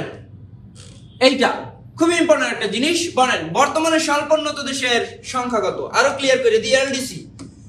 এলডিসি ভুক্ত দেশ কয়টা বর্তমানে? এলডিসি ভুক্ত দেশ কতটি বর্তমানে? এলডিসি ভুক্ত দেশ, এটা নিয়ে অনেকেই কনফিউশনে পড়বেন। অনেকে শ্রাবন্তী মোনালিসা 45টি। আচ্ছা, রিমা পাল 1948 সাল লিখছেন, হয় না তো? রিমা পালেরটা। আবু হাসান 47টি, হয় নাই। হাবিব আক্তার 20টি, 45টি। গুড। বদির ইসলাম 47টি, হয় নাই। হোসনারা কানিশি 45টি, মুহিমিনুল ইসলাম 45টি, অরূপ তন্নি 47টি, হয় নাই। ইসমিন আক্তার 43টি, হয় নাই। বলেন ভালো করে বলেন। শরীফা জাহান কেয়া 47টি, হয় নাই। লিজা আক্তার 47টি, হয় নাই তো? হয় না। স্বর্ণা খান 45টি, রেজানুল হক শাকিল 45টি, মায়ের ভাদন 45টি, আর কি মাসুদ রানা 43, হয় না ভাইয়া? এই যে দেখেন, যারা 45টি কমন করছেন তাদেরটা হয়েছে। তাহলে বর্তমানে এলডিসি ভুক্ত দেশ হচ্ছে 45টি। বর্তমানে এলডিসি ভুক্ত দেশ হচ্ছে 45টি। বলতে হবে বাংলাদেশ কবে এলডিসি ভুক্ত হয়। খুবই গুরুত্বপূর্ণ, খুবই গুরুত্বপূর্ণ, অনেকবার পরীক্ষা। বাংলাদেশ কবে এলডিসি ভুক্ত হয়? বাংলাদেশ কবে এলডিসি ভুক্ত হয়? বাংলাদেশ কবে এলডিসি ভুক্ত হয়? বলেন বাংলাদেশ কবে এলডিসি ভুক্ত হয়? এটা যে পারবেন বৈশালী বৈশালী অনেক ভালো করে ইনশাআল্লাহ, এবং খুব দ্রুতই চাকরি পাবেন। বাংলাদেশ কবে এলডিসি ভুক্ত হয়? বাংলাদেশ কবে এলডিসি ভুক্ত হয়? কমেন্ট করেন। বাংলাদেশ কবে এলডিসি ভুক্ত হয়? 1950 শ্রাবন্তী আলম মোনালিসা, জালালটা 2015, শাহাবুদ্দিন পলাশ 2018। কোশ্চেন বুঝতে ভুল করছেন যারা 2015 2018 কমেন্ট করছেন, তারা কোশ্চেন বুঝতে ভুল করছেন। বলছি বাংলাদেশ কবে এলডিসি ভুক্ত হয়। এলডিসি ভুক্ত হয় বলি নাই যে এলডিসি থেকে বের হবে কবে, সেটা কিন্তু বলি নাই। 1974 হয় না, শিউলি আক্তার সবগুলো 2015 হয় না ভাই, আপনারা বুঝেন নাই। এলডিসি ভুক্ত হয় কবে এটা জিজ্ঞেস করছি, বলি নাই এলডিসি থেকে বের হবে কবে। তাহলে যারা 1975 সাল কমেন্ট করছেন তাদেরটা ঠিক আছে। বাংলাদেশ কবে এলডিসি ভুক্ত হয়? 1975 সালে। কত সালে? বাংলাদেশ 1975 সালে স্বল্পোন্নত দেশ হিসেবে এই যে এলডিসি ভুক্ত হয়। এবং বাংলাদেশ চূড়ান্তভাবে এলডিসি থেকে বের হয়ে আসবে কবে? এইটা বলেন। বাংলাদেশ চূড়ান্তভাবে এলডিসি থেকে বের হবে কবে? বাংলাদেশ চূড়ান্তভাবে এলডিসি থেকে বের হবে কবে? বাংলাদেশ চূড়ান্তভাবে এলডিসি থেকে বের হবে কবে? দেখি কি পারেন। বাংলাদেশ চূড়ান্তভাবে এলডিসি থেকে কবে বের হবে? বাংলাদেশ চূড়ান্তভাবে এলডিসি থেকে বের হবে 2026 সালে। তাইলে মাথায় রাখেন দুইটা জিনিস খুবই ইম্পর্টেন্ট। বাংলাদেশ এলডিসি ভুক্ত হয় 1975 সালে, এবং বাংলাদেশ এলডিসি থেকে চূড়ান্তভাবে বের হবে 2026 সালে। যারা কমেন্ট করছেন 1972 না, শোনেন, বাংলাদেশ বছর স্বাধীন হয় 1971 সালেই প্রথম এলডিসি দেশের তালিকা করা হয়। প্রথম এলডিসি ভুক্ত দেশের তালিকা করা 1971 সালে। বাংলাদেশ এলডিসি তে যোগদান করে 1975 সালে। বাংলাদেশ এলডিসি থেকে বের হবে 2026 সালে। ক্লিয়ার? ওকে, গুড। এই যে রিঙ্কুমণি লিখছেন, হ্যাঁ। লুজাইনুল জান্নাত, আপনাদের নাম এত কঠিন, আল্লাহ পড়তে তো খুব একদম দাঁতের অবস্থা খারাপ হয়ে যাচ্ছে। প্রশান্ত বিশ্বাস 2026, রিয়াজউদ্দিন 2026, গুড। বাংলাদেশ এলডিসি ভুক্ত 1975 সালে। এস এ দোলা, আরিফুজ্জামান 2026, তাসনিয়া খান 2000। তো আপনারা সবাই পারতেছেন, মাশাআল্লাহ। ওকে, তাহলে বর্তমানে সর্বনিম্ন দেশের সংখ্যা হচ্ছে 45টি। বাংলাদেশ এলডিসি ভুক্ত 1975 সালে, বের হবে 1926 সালে। ওকে, নেক্সট কোশ্চেন দেখি আমরা। বলেন রাষ্ট্রের পঞ্চম স্তম্ভ, ফিফথ স্টেট, পঞ্চম স্তম্ভ কোনটাকে বলা হয়? ফিফথ স্টেট বলা হয় কোনটাকে? বলেন রাষ্ট্রের পঞ্চম স্তম্ভ, খুবই গুরুত্বপূর্ণ জিনিস। আচ্ছা, রাইসা জানলেন এলডিসিটা কি? এলডিসির ফুল মিনিং হচ্ছে লিস্ট ডেভেলপড কান্ট্রিজ, অর্থাৎ স্বল্পোন্নত দেশ। যাদের মাথা পিছু আয় $1025 কম, এরা হচ্ছে স্বল্পোন্নত দেশ। বুঝতে পারছেন? বলেন এই যে ফিফথ স্টেট বা রাষ্ট্রের পঞ্চম স্তম্ভ বলা হয় কোনটাকে? রাষ্ট্রের পঞ্চম স্তম্ভ কোনটা হবে? গণমাধ্যম নাকি নির্বাহী বিভাগ নাকি বিচার বিভাগ নাকি সুশীল সমাজ, কোনটা হবে?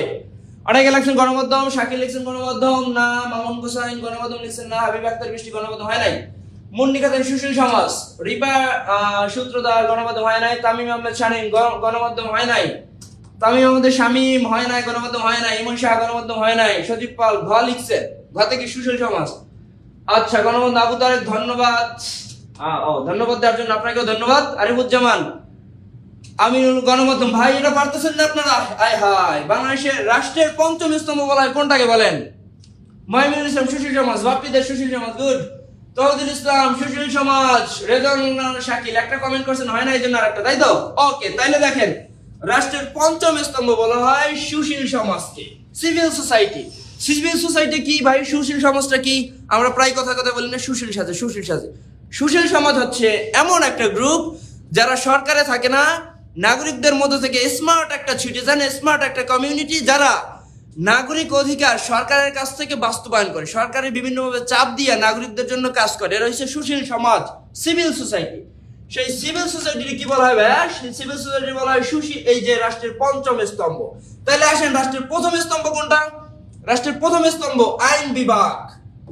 আইন বিভাগ রাষ্ট্রের প্রথম স্তম্ভ আইন বিভাগ। দ্বিতীয় স্তম্ভ শাসন বিভাগ বা নির্বাহী বিভাগ, শাসন বা নির্বাহী বিভাগ।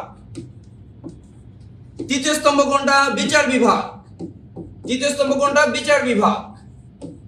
চতুর্থ স্তম্ভ বলা হয় কাকে? গণমাধ্যমকে। চতুর্থ স্তম্ভ, আমরা এখানে বলছি পঞ্চম স্তম্ভ, চতুর্থ স্তম্ভ বলা হয় গণমাধ্যমকে, আর পঞ্চম স্তম্ভ বলা হয় সুশীল সমাজকে। আশা করি একদম কনফিউশন আর থাকবে না, সুশীল সমাজকে। তাহলে রাষ্ট্রের পঞ্চম স্তম্ভ কোনটা? সুশীল সমাজ, ঠিক আছে। রাষ্ট্রের চতুর্থ স্তম্ভ হচ্ছে গণমাধ্যম। আপনারা ম্যাক্সিমাম এখানে কমেন্ট করছেন গণমাধ্যম, আসলে গণমাধ্যমটা কি বলেন তো? গণমাধ্যমটা হচ্ছে রাষ্ট্রের চতুর্থ স্তম্ভ। ক্লিয়ার? ওকে, পরের স্লাইডে আমরা চলে যাই। দেখেন বিসিএস আসছে, বিসিএস কোশ্চেন খেয়াল করেন। বাংলাদেশ সর্বাধিক জনশক্তি রপ্তানি করে কোন দেশে? ইন্টারেস্টিং একটা কথা হইলো কি জানেন? ইন্টারেস্টিং একটা কথা হচ্ছে এই যে দেখেন, এই যে কোশ্চেনটা না 9 নম্বর আর 10 নম্বর কোশ্চেনটা দেখেন। বাংলাদেশের অভিবাসী নারী শ্রমিকদের সর্বাধিক গন্তব্যস্থল। আগে বলছে কি? আগে বলছে বাংলাদেশের সর্বাধিক জনশক্তি রপ্তানি করে কোন দেশ? বাংলাদেশ কোন দেশে সবচেয়ে জনসংখ্যা পাঠায় প্রবাসী যারা যায়, আর হচ্ছে নারীরা কোন দেশে সবচেয়ে বেশি যায়। দেখেন দুইটাই 46তম বিসিএস এর কোশ্চেন ভাইয়া, দুইটাই 46তম বিসিএস এর কোশ্চেন। অনেকে ভাবতে পারেন যে হায় হায় এটা তাইলে দুইটার উত্তর তো এক হবে না। দেখেন 46তম, কয়েকদিন আগে যে বিসিএসটা গেছে সেখানে আসছে বাংলাদেশ সর্বাধিক জনশক্তি রপ্তানি করে কোন দেশে বলেন? আপনাদের আশেপাশে দেখবেন অনেকে বিদেশ গেছে, ম্যাক্সিমাম দেখবেন কোন দেশে যায়? ম্যাক্সিমাম কোন দেশে যায়? আশেপাশে একটু খোঁজ নিয়ে দেখেন তো, আত্মীয় স্বজনের মধ্যে বা আশেপাশে এলাকার মধ্যে থেকে যদি কেউ যায়, ম্যাক্সিমাম কোন দেশে যায়? আসলে আমরা রিয়ালিটির দিকে যদি তাকাই, ম্যাক্সিমাম কোন দেশ থেকে যায়? কোন দেশে যায়? ম্যাক্সিমাম যায় সৌদি আরবে। তাইলে বাংলাদেশ সর্বাধিক জনশক্তি রপ্তানি করে কোন দেশে? সৌদি আরব। কোন দেশে? সৌদি আরবে।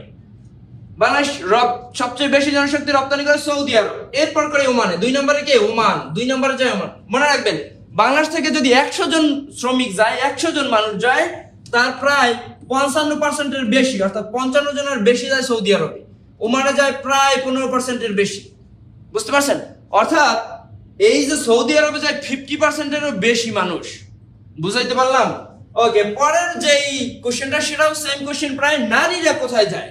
এই যে নারী যারা আছে, নারী শ্রমিকরা কোন দেশে বেশি যায় বলেন তো? নারী শ্রমিকরা কোন দেশে? সৌদিতে নাকি কুয়েতে নাকি ওমানে নাকি জর্ডানে? বলেন। 10 নম্বর কোশ্চেনের উত্তর দেন। নারী শ্রমিকরা হাফেজ মাওলানা শওকত হোসেন লিখছেন সৌদি, শরীফ পাল লিখছেন গোয়া ওমান, এরপর তাজুল ইসলাম চৌধুরী, মামুন হুসাইন, সালাউদ্দিন মহিব্বি, জান্নাতুল ফেরদাউস, লুজানাতুল জান্নাত ওমান। হয় নাই তো? হয় নাই। যারা ওমান লিখছেন হয় নাই রে ভাই। দেখেন বাংলাদেশ থেকে সবচেয়ে বেশি মানুষ, সবচেয়ে বেশি শ্রমিক যায় সৌদি আরবে, এবং সবচেয়ে বেশি নারীও যায় সৌদি আরবে। সবচেয়ে বেশি নারী কোথায় যায়? সৌদি আরবে। বেশিরভাগ যায় ডোমেস্টিক ওয়ার্কসের জন্য, ফর ডোমেস্টিক ওয়ার্ক। বুঝতে পারছেন? গৃহস্থালির কাজ এবং গার্মেন্টস ওয়ার্কার যারা আছে, গার্মেন্টস ওয়ার্কার এই হিসেবে যায়। জর্ডান লিখছেন শিবলু মজুমদার। হয় নাই ভাইয়া। তাহলে বেশি যায় কোথায়? এই বেশি মানুষ এখানে যেটা যায় সৌদি আরবে, যারা যায় সর্বাধিক জনশক্তি সৌদি আরবে যায়, নারীরাও সবচেয়ে বেশি যায় কোথায়? সৌদি আরবে। ক্লিয়ার? ওকে, দেখেন এটা পারেন কিনা? খুবই ইম্পর্টেন্ট একটা কোশ্চেন। 46তম বিসিএস আসছে, প্রায় এখান থেকে কোশ্চেন আসে। মনে রাখবেন আন্তর্জাতিক খুব গুরুত্বপূর্ণ একটা টপিক হচ্ছে পরিবেশগত ইস্যু। মনে রাখবেন এখান থেকে অবশ্যই কোশ্চেন আসবে পরিবেশগত ইস্যু। বিসিএস এখান থেকে অবশ্যই 3-4টা কোশ্চেন আসে পরিবেশগত ইস্যু। বিসিএস এর একটা সিলেবাসের একটা পার্টের নামই হচ্ছে পরিবেশগত ইস্যু। বুঝতে পারছেন?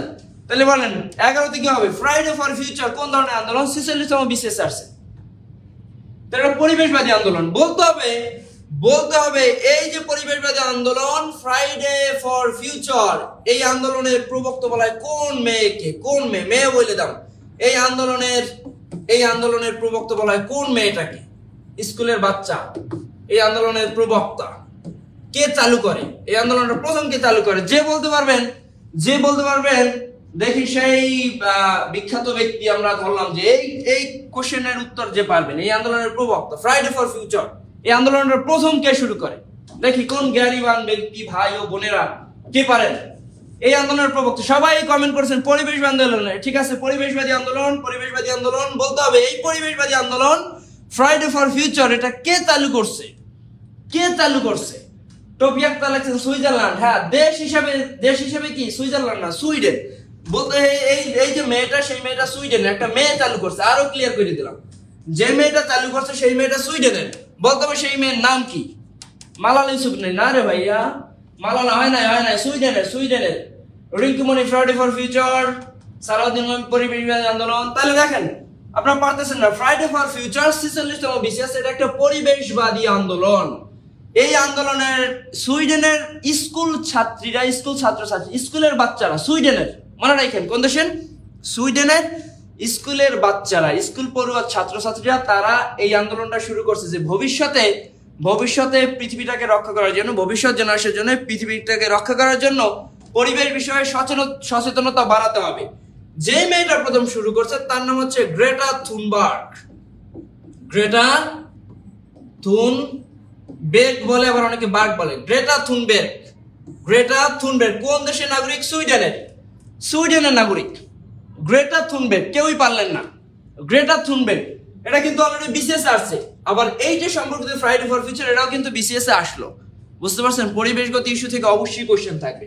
তাহলে এই যে ফ্রাইডে ফর ফিউচার, এই যে পরিবেশবাদী আন্দোলনটা, আচ্ছা শাহুরা লাগছে না? আচ্ছা ঠিক আছে, আপনি লিখছেন বুঝলাম, গ্রেটা থুনবার্গ। ঠিক আছে, ওকে। পরের স্লাইডে আমরা যদি যাই, দেখেন আলেপ্পো শহরটি কোথায় অবস্থিত? পারলে এইটা বলেন।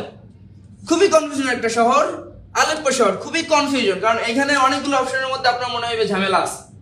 আলেপ্পো শহরটি 46তম বিসিএস আর 46তম। অনেকে মনে করে এই শহরটা এখন আর আসে কিনা। আরে ভাই, এই প্রমাণ দেখেন, 46তম বিসিএস। আলেপ্পো শহরটি কোথায় অবস্থিত? Tamim Ahmed Shahina, Syria. Good. Jasimuddin Syria, Bipul Chandra Greta Thunberg, ঠিক আছে। Professor Sarkar Syria, Rezaul Haque Shakil Syria, এটা পারতেছেন সবাই। Shafiqul Islam Sagar Bhuiyan Syria, Anisur Rahman Syria, good. Touhidul Islam Chowdhury Syria, Bipul Chandra Singha Syria, Shraddha নাকি সিংহ নাকি বা, ওকে। তাহলে এই যে আলেপ্পো শহরটি অবস্থিত কোথায়? সিরিয়া। বলতে হবে রাক্কা শহরটি কোথায় অবস্থিত? এটা সিরিয়া অবস্থিত। বলতে হবে রাক্কা শহরটি কোথায় অবস্থিত? রাক্কা শহরটি কোথায় অবস্থিত? রাক্কা শহরটি কোথায়? এটাও বিসিএস আসছে। রাক্কা শহরটি কোথায়? আলেপ্পো সিরিয়া বুঝলাম, রাক্কা কোথায় বলেন? সাউন্ড কি নাই? একজনে কমেন্ট করেন সাউন্ড নাই। সাউন্ড কি নাই? শোনা যায় কিনা? একটু কমেন্ট করেন প্লিজ, শোনা যায় কিনা? একজনে বললেন সাউন্ড নাই। সাউন্ড ক্লিয়ার কিনা?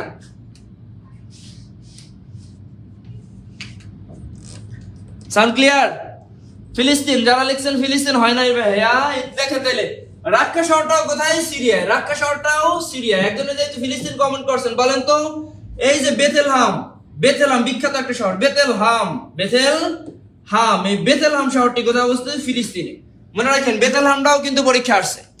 বেথেলহাম শহরটি অবস্থিত ফিলিস্তিনে, রাক্কা এবং আলেপ্পো শহর অবস্থিত কোথায়? সিরিয়ায়।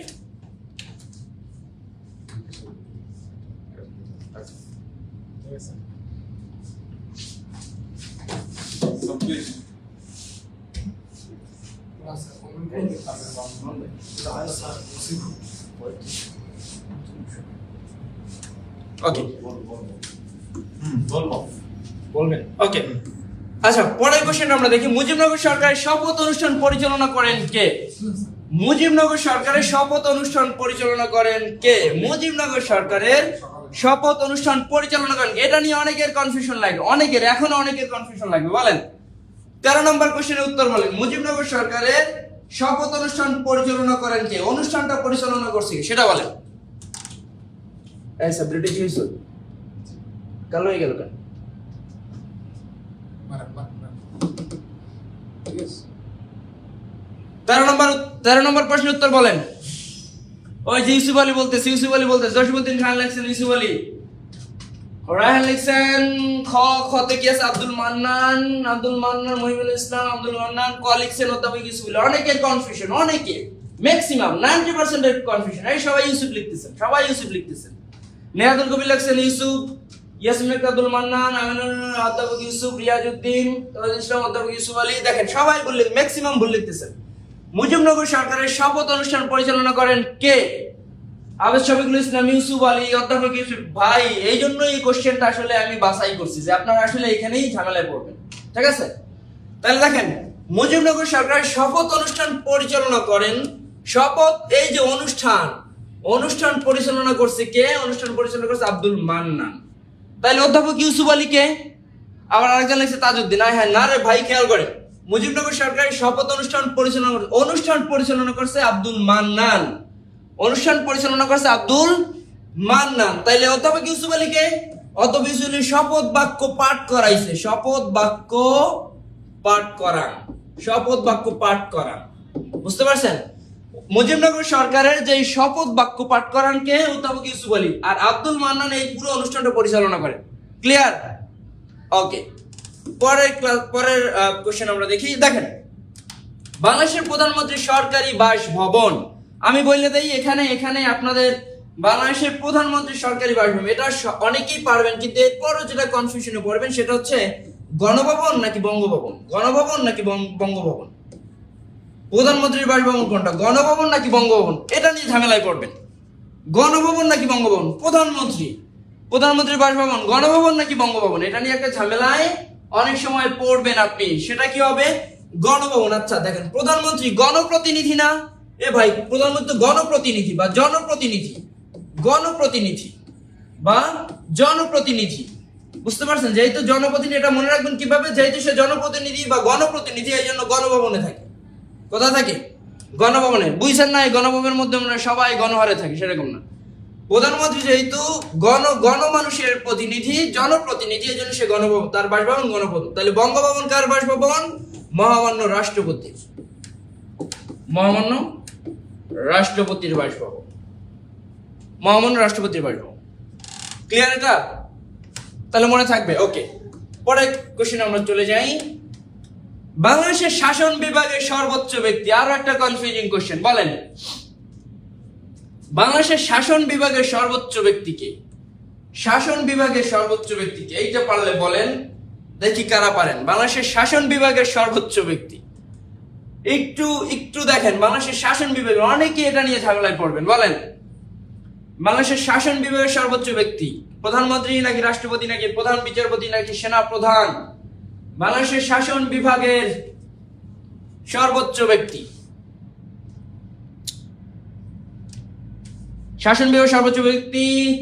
তাওহিদুল ইসলাম চৌধুরী লেখছেন প্রধান বিচারপতি আন্নে খান লেখছেন প্রধান বিচারপতি না রে ভাইয়া রেজানুল হক শাকিল লেখছেন রাষ্ট্রপতি আর দেখি লিজা আক্তার রাষ্ট্রপতি রাকিবুল হাসান পরশ রাষ্ট্রপতি আবু মুসা রাষ্ট্রপতি শাহাদ হাসান রাষ্ট্রপতি তারপর শিবলু মজুমদার আর কেউ পারেন না আনামুল হক তাইলে দেখেন বাংলাদেশের শাসন বিভাগের সর্বোচ্চ ব্যক্তি হচ্ছে রাষ্ট্রপতি যেটা নিয়ে ঝামেলা হবে দেখেন রাষ্ট্রপ্রধান একদম ভালো করে কনফিউশন ক্লিয়ার করেন রাষ্ট্রপ্রধানকে রাষ্ট্রপ্রধান হইছে রাষ্ট্রপতি আমাদের রাষ্ট্রপ্রধানকে রাষ্ট্রপতি আর সরকার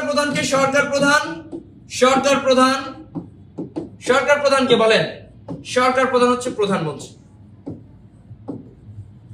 রাষ্ট্রপ্রধান রাষ্ট্রপতি আর সরকার প্রধান হচ্ছে প্রধানমন্ত্রী আশা করি কনফিউশন আর পড়বেন না ওকে পরের স্লাইডে আমরা যাই টি-20 ক্রিকেট বিশ্বকাপ বর্তমানে হাইপ তুলতেছে বাংলাদেশ নিয়ে অনেকে আবার বলতেছে কি বাংলাদেশের অনেকে বলতেছে মায়ের দেওয়া ক্রিকেট টিম এরা নাকি বনভোজনে গেছে তো এরা কিছুই করতে পারবে না পিকনিকে গেছে এখন বলেন এই যে পিকনিকে গেছে আপনাদের ভাষ্যমতে বাংলাদেশ ক্রিকেট টিম পিকনিকে গেছে মায়ের দেওয়া ক্রিকেট টিম এই যে ক্রিকেট টিম গেল কোথায় গেল বলেন কোথায় খেলতে গেছে কোথায় বসে হবে এই যে টি-20 ক্রিকেট বিশ্বকাপ 2024 এটা কোথায় হবে বলেন টি-20 ক্রিকেট বিশ্বকাপ 2024 কোথায় হবে এবং এটা কততম আসর এই যে এখন যে আসরটা হবে এটা কততম আসর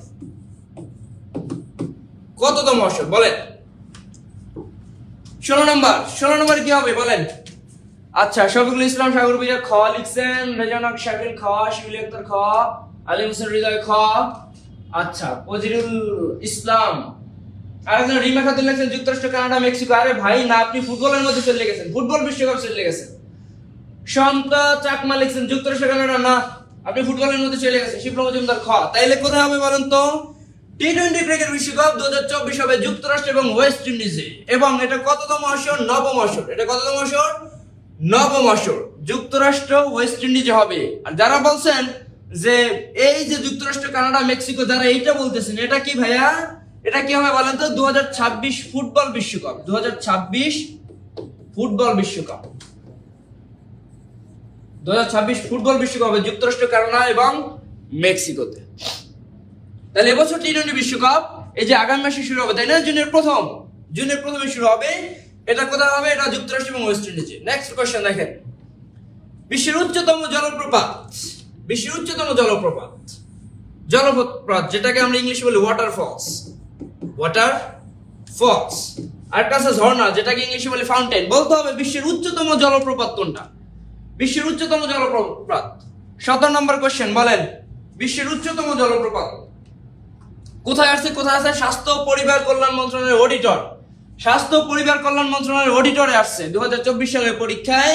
বিশ্বের উচ্চতম জলপ্রপাত লিখছেন নায়াগ্রা, হয় নাই? নায়াগ্রা লিখতেছেন নাকি? নায়াগ্রা লিখতেছেন সুমিকা ক লিখছেন, রবিউল ইসলাম ক লিখছেন, না শাহাবুদ্দিন জাকারিয়া ক লিখছেন, হয় নাই ভাইয়া? সজীব আলী ক লিখছেন, সজীব আলী খ, হ্যাঁ। লিজা আক্তার খ লিখছেন, উম্মে ইসমা মারিয়াম ক লিখছেন, হয় নাই? ফজলুল ইসলাম খ। 17তে 2। আচ্ছা, একজন লিখছেন ফুটবল বিশ্বকাপ কততম হবে? দেখেন 2022 সাল হয়েছে 22তম, তাহলে 2026 সাল হবে 23তম। আচ্ছা, রাইসা আক্তার লিখছেন মাধবকুণ্ড। আরে বাইরে ভাই, মাধবকুণ্ডের মধ্যে চলে আসেন। বিপুল চন্দ্র স্নিগ্ধা, বাচ্চু মিয়া, আর লিখবেন না, আরিফুজ্জামান লিখবেন না। আচ্ছা, লেখা লাগবে না। দেখেন বিশ্বের উচ্চতম জলপ্রপাত হচ্ছে অ্যাঞ্জেল জলপ্রপাত। অ্যাঞ্জেল, ছোটকালে ওই দেখেন নাই যে আগে ফেসবুক আইডি খুলে লিখতো অ্যাঞ্জেল সাদিয়া, অ্যাঞ্জেল হইছে মারিয়া। এই যে অ্যাঞ্জেল, বুঝতে পারছেন? অ্যাঞ্জেল। তাহলে অ্যাঞ্জেল জলপ্রপাত এটা কোথায় অবস্থিত ভাই? এটা হচ্ছে ভেনিজুয়েলায়। কোথায়? ভেনিজুয়েলায়। বিশ্বের উচ্চতম জলপ্রপাত হচ্ছে অ্যাঞ্জেল ওয়াটারফল। অ্যাঞ্জেল ওয়াটারফল, এটা হচ্ছে ভেনিজুয়েলা। তাহলে নায়াগ্রাটা কি? নায়াগ্রা হচ্ছে বিশ্বের এই যে বৃহত্তম জলপ্রপাত। বিশ্বের বৃহত্তম এবং গভীরতম জলপ্রপাত। ঠিক আছে? বিশ্বের বৃহত্তম জলপ্রপাত হচ্ছে নায়াগ্রা, যেটা কানাডা এবং যুক্তরাষ্ট্রে অবস্থিত। আর বিশ্বের উচ্চতম জলপ্রপাত কোনটা? অ্যাঞ্জেল, যেটা ভেনিজুয়েলায় অবস্থিত। ক্লিয়ার? ওকে, পরের কোশ্চেন আমরা যাই। আন্তর্জাতিক ধান গবেষণা ইনস্টিটিউট, এটা অনেকবার আসছে পরীক্ষায়, কতবার আসছে হিসাব নাই, এটা অনেকেই পারার কথা। বলেন আন্তর্জাতিক ধান গবেষণা ইনস্টিটিউট কোথায় অবস্থিত? আন্তর্জাতিক ধান গবেষণা ইনস্টিটিউট কোথায় অবস্থিত বলেন? আন্তর্জাতিক ধান গবেষণা ইনস্টিটিউট। আর হতে ক লিখছেন ম্যানিলা। ওকে, সাদাত হোসেন লিখছেন ম্যানিলা, শাহরিন জাহান জায়া ম্যানিলা, সুমাই ইউসুফ ম্যানিলা, অল্পনা আক্তার ম্যানিল। কি আর কেউ পারেন না? রাকিবুল হাসান পরশ মেলিনা। মালিনা লেখছেন আবার, মালিনা রে ভাই, মলিনা বানাই দিয়েন, আবার মলিদা বানাই দিয়েন না, মলিদা শরবত বানাই দিয়েন না। নিজম নিশ্চয় লিখছেন রোম না ভাইয়া, ম্যানিলা। তাইলে দেখেন উচ্চারণটা কি? ম্যানিলা। ফিলিপাইনের ম্যানিলায় অবস্থিত। আন্তর্জাতিক ধান গবেষণা ইনস্টিটিউট অবস্থিত ফিলিপাইনের ম্যানিলা, ফিলিপাইন। তাহলে বলেন বাংলাদেশের ধান গবেষণা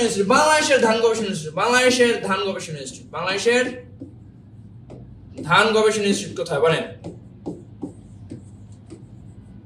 ধান গবেষণা ইনস্টিটিউট কোথায়? বাংলাদেশের ধান গবেষণা ইনস্টিটিউট কোথায় বলেন? যেটাকে আমরা বলি ব্রি। বাংলাদেশ রাইস রিসার্চ ইনস্টিটিউট, এই যে ব্রিটা কোথায় বলেন?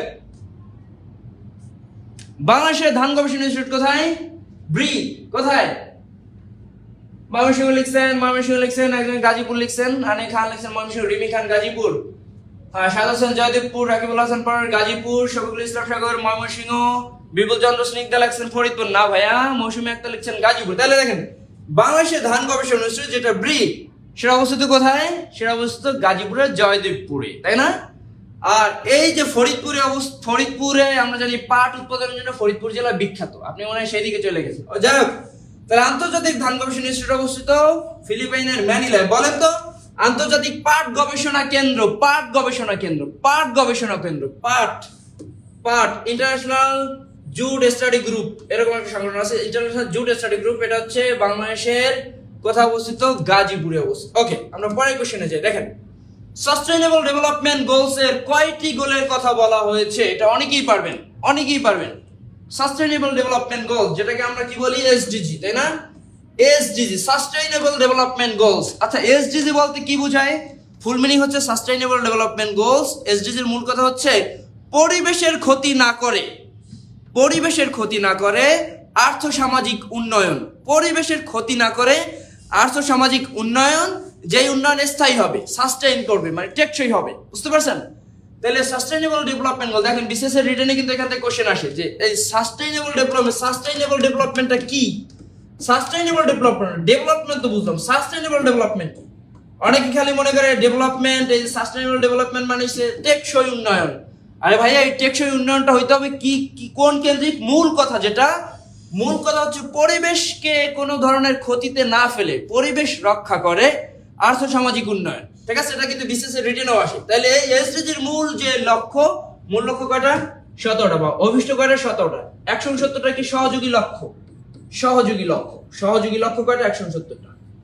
ঠিক আছে, এবার বিসিএস এখান থেকে কোশ্চেন আসছে কোন লক্ষ্যতে কি আছে, কোন লক্ষ্যতে কি আছে। তাহলে দুইটা লক্ষ্য, কয়েকটা লক্ষ্য একটু পড়ে নেন। 1 নম্বর লক্ষ্যতে আছে কি? 1 নম্বর লক্ষ্যতে কি আছে? দরিদ্রতা দূরীকরণ। 1 নম্বর আছে দরিদ্রতা দূরীকরণ। অনেকবার বিসিএস এর এই 46 এর দুইটা কোশ্চেন আছে এখানে। 2 নম্বর আছে ক্ষুধা মুক্তি, ক্ষুধা মুক্তি। 2 নম্বরে ক্ষুধা মুক্তি। 3 নম্বরে সুস্বাস্থ্য ও কল্যাণ। এই 4-5টা মুখস্থ করে রাখবেন, সুস্বাস্থ্য ও কল্যাণ। 4 নম্বরটা, এই 4 নম্বর লক্ষ্যে আছে মানসম্মত শিক্ষা। এটা বিসিএস আসছে এবার, মানসম্মত শিক্ষা, মানসম্মত শিক্ষা। 5 নম্বর, এই 5টা অবশ্যই মনে রাখতে হবে আপনাকে, 5টা অবশ্যই মনে রাখতে হবে। 5 নম্বর হচ্ছে লিঙ্গ সমতা, জেন্ডার ইকুয়ালিটি, লিঙ্গ সমতা। যারা পুরোটা পারবেন অবশ্যই পুরোটা মুখস্থ করবেন। অ্যাট লিস্ট এই 4টা কি করতে হবে? অবশ্যই মুখস্থ করতে হবে। ঠিক আছে, 4 আর একটা মুখস্থ করবেন, সেটা 13 জলবায়ু কার্যক্রম। 13 হচ্ছে জলবায়ু কার্যক্রম, জলবায়ু। এই 6টা অবশ্যই আপনাকে মুখস্থ করতে হবে, কারণ খুব বেশি কোশ্চেন আসতেছে, কিন্তু খুব বেশি কোশ্চেন আসতেছে। ঠিক আছে, তাহলে 19 নম্বর গেল। আসেন 20 নম্বরে আমাদের কি আছে? বাংলাদেশের ডেল্টা প্ল্যানের সময়সীমা কত? এটা দেখি কারা পড়েন। ডেল্টা প্ল্যান, 19 নম্বর। বাংলাদেশের ডেল্টা প্ল্যানের সময়সীমা কত সাল পর্যন্ত? বাংলাদেশের ডেল্টা প্ল্যানের সময়সীমা কত সাল পর্যন্ত বলতে হবে। ডেল্টা প্ল্যানের সময়সীমা কত সাল পর্যন্ত? 21 সাল। আবু মুসা আরিফুজ্জামান, শাহনাজ সুলতানা, অনেক কল। ওকে, তাহলে বাংলাদেশের এই যে ডেল্টা প্ল্যানের সময়সীমা হচ্ছে 21 সাল পর্যন্ত। কত সাল পর্যন্ত? 21 সাল, 21 সাল পর্যন্ত, তাই তো?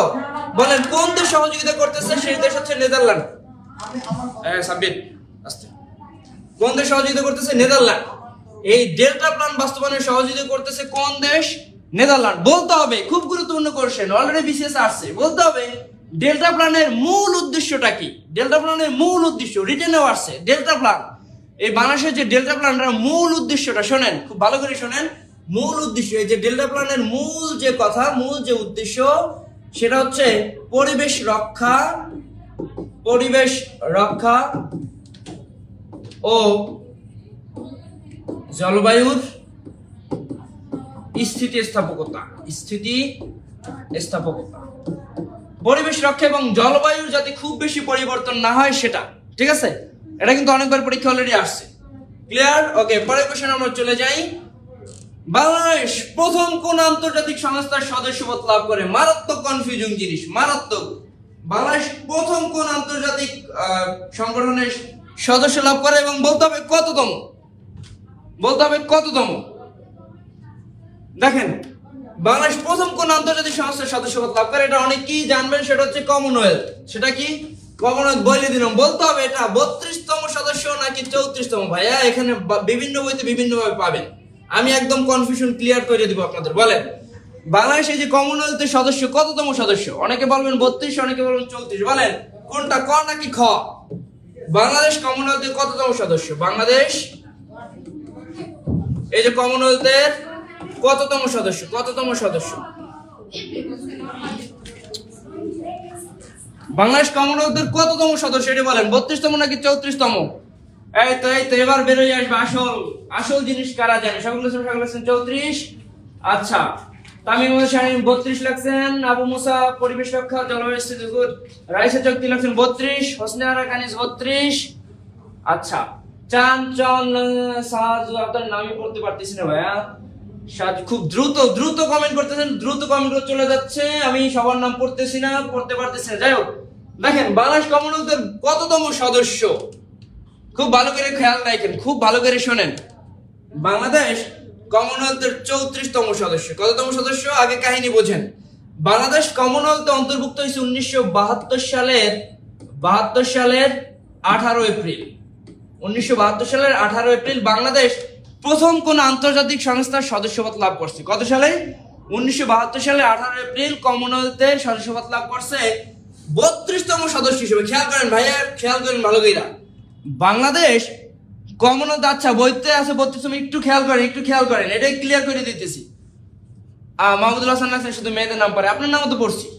সুলতানা নাদিরা, আরে ভাই সবই তো মেয়েরা কমেন্ট করতেছে, আপনারা কি করেন?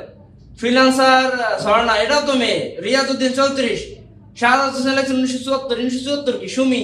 আচ্ছা দেখেন, খেয়াল করেন, বাংলাদেশ কমনওয়েলথের বর্তমানে 34তম সদস্য। কিন্তু যারা 32তম বলছেন তারা কি করছেন খেয়াল করেন। বাংলাদেশ এই যে কমনওয়েলথে যখন সদস্যপদ লাভ করছে 32তম সদস্যপদ হিসাবে, বুঝছেন জিনিসটা বুঝেন। আপনার কমেন্ট যুদ্ধে যাইয়েন না, একজনের কমেন্ট যুদ্ধে যাই না, আগে বুঝেন। বাংলাদেশ যখন কমনওয়েলথের সদস্য লাভ করছে তখন ছিল সে 32তম সদস্য হিসাবে লাভ করছে। 32তম সদস্য হিসাবে সে সদস্যপদ লাভ করছে, কিন্তু বর্তমানে তার অবস্থান 34তম। কারণ কি বলেন তো?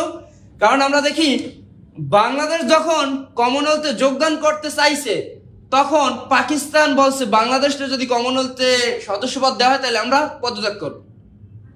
বাংলাদেশ জয়েন হবে এটা শুনেই পাকিস্তান পদত্যাগ করছে, এবং এর আগে দক্ষিণ আফ্রিকাও কমনওয়েলথ থেকে চলে গেছে। এই জন্য বাংলাদেশ কি হয়েছে, বাংলাদেশ 32তম সদস্য হিসাবে যোগদান করছে। কিন্তু কিছু বছর পর পাকিস্তান আর দক্ষিণ আফ্রিকা দুইজনই ফিরে আসছে, এই জন্য বাংলাদেশের অবস্থান চলে গেছে 34-এ। তার মানে বর্তমানে বাংলাদেশ কমনওয়েলথের কততম সদস্য? 34তম। কিন্তু যদি কোশ্চেনটা এভাবে স্পেসিফিক করা হয় বাংলাদেশ কততম সদস্য হিসেবে কমনওয়েলথে অন্তর্ভুক্ত হয়, তাহলে 32তম সদস্য হিসেবে। ক্লিয়ার? তাহলে বাংলাদেশ 32তম সদস্য হিসাবে কমনওয়েলথে অন্তর্ভুক্ত হয়েছে, কিন্তু বর্তমানে বাংলাদেশ কমনওয়েলথের 34তম সদস্য। কোশ্চেন বুঝে আনসার করবেন। ক্লিয়ার? ওকে, পরে আসি আমরা। বলেন, খুব গুরুত্বপূর্ণ জিনিস, এখানে দারুণ একটা জিনিস শেখাবো। দেখেন অনেক বেশি আসতেছে এই কোশ্চেন। বিদ্যুৎ আবিষ্কারের সাথে কোন শিল্প বিপ্লবের সম্পর্ক আছে? একটু ভালো করে দেখেন। বিদ্যুৎ আবিষ্কারের সাথে আমি 4টা শিল্প বিপ্লব নিয়ে আপনারা দেখাই দেবো যে কোনটা কিসের সাথে জড়িত। তার আগে বলেন, বিদ্যুৎ আবিষ্কারের সাথে কোন শিল্প বিপ্লবের সম্পর্ক আছে? খুবই গুরুত্বপূর্ণ জিনিস, খুবই গুরুত্বপূর্ণ। শিল্প বিপ্লব, কোন শিল্প বিপ্লবের সম্পর্ক আছে বিদ্যুৎ আবিষ্কারের সাথে? বিদ্যুৎ আবিষ্কারের মাধ্যমে একটা শিল্প বিপ্লব শুরু হয়, সেটা কততম বলেন? আচ্ছা, রাকিবুল হাসান লিখছেন দ্বিতীয়, প্রশাসন গেট সরকার লিখছেন শফিকুল ইসলাম, খাদিজা জোহরা ক্লাস, কুলসুমা মিম লিখছেন ক্লাসটি খুব সুন্দর হচ্ছে, থ্যাংক ইউ। রেবা সূত্রধর লিখছেন দ্বিতীয়, শফিকুল ইসলাম, সাগর বিয়ান দ্বিতীয়, বিপুল চন্দ্র সিংহ দ্বিতীয়, এরপর কি সাব্বির রহমান লিখছেন তৃতীয়, শিউলি আক্তার তৃতীয়। তাহলে দেখেন বিদ্যুৎ আবিষ্কারের সাথে কোন শিল্প বিপ্লবের সম্পর্ক আছে? দ্বিতীয়। কোনটা? খেয়াল করেন, দ্বিতীয়। এখন পর্যন্ত শিল্প বিপ্লব হচ্ছে 4টা। কয়টা? 4টা। খেয়াল করেন, এই 4টা শিল্প বিপ্লব দেখেন।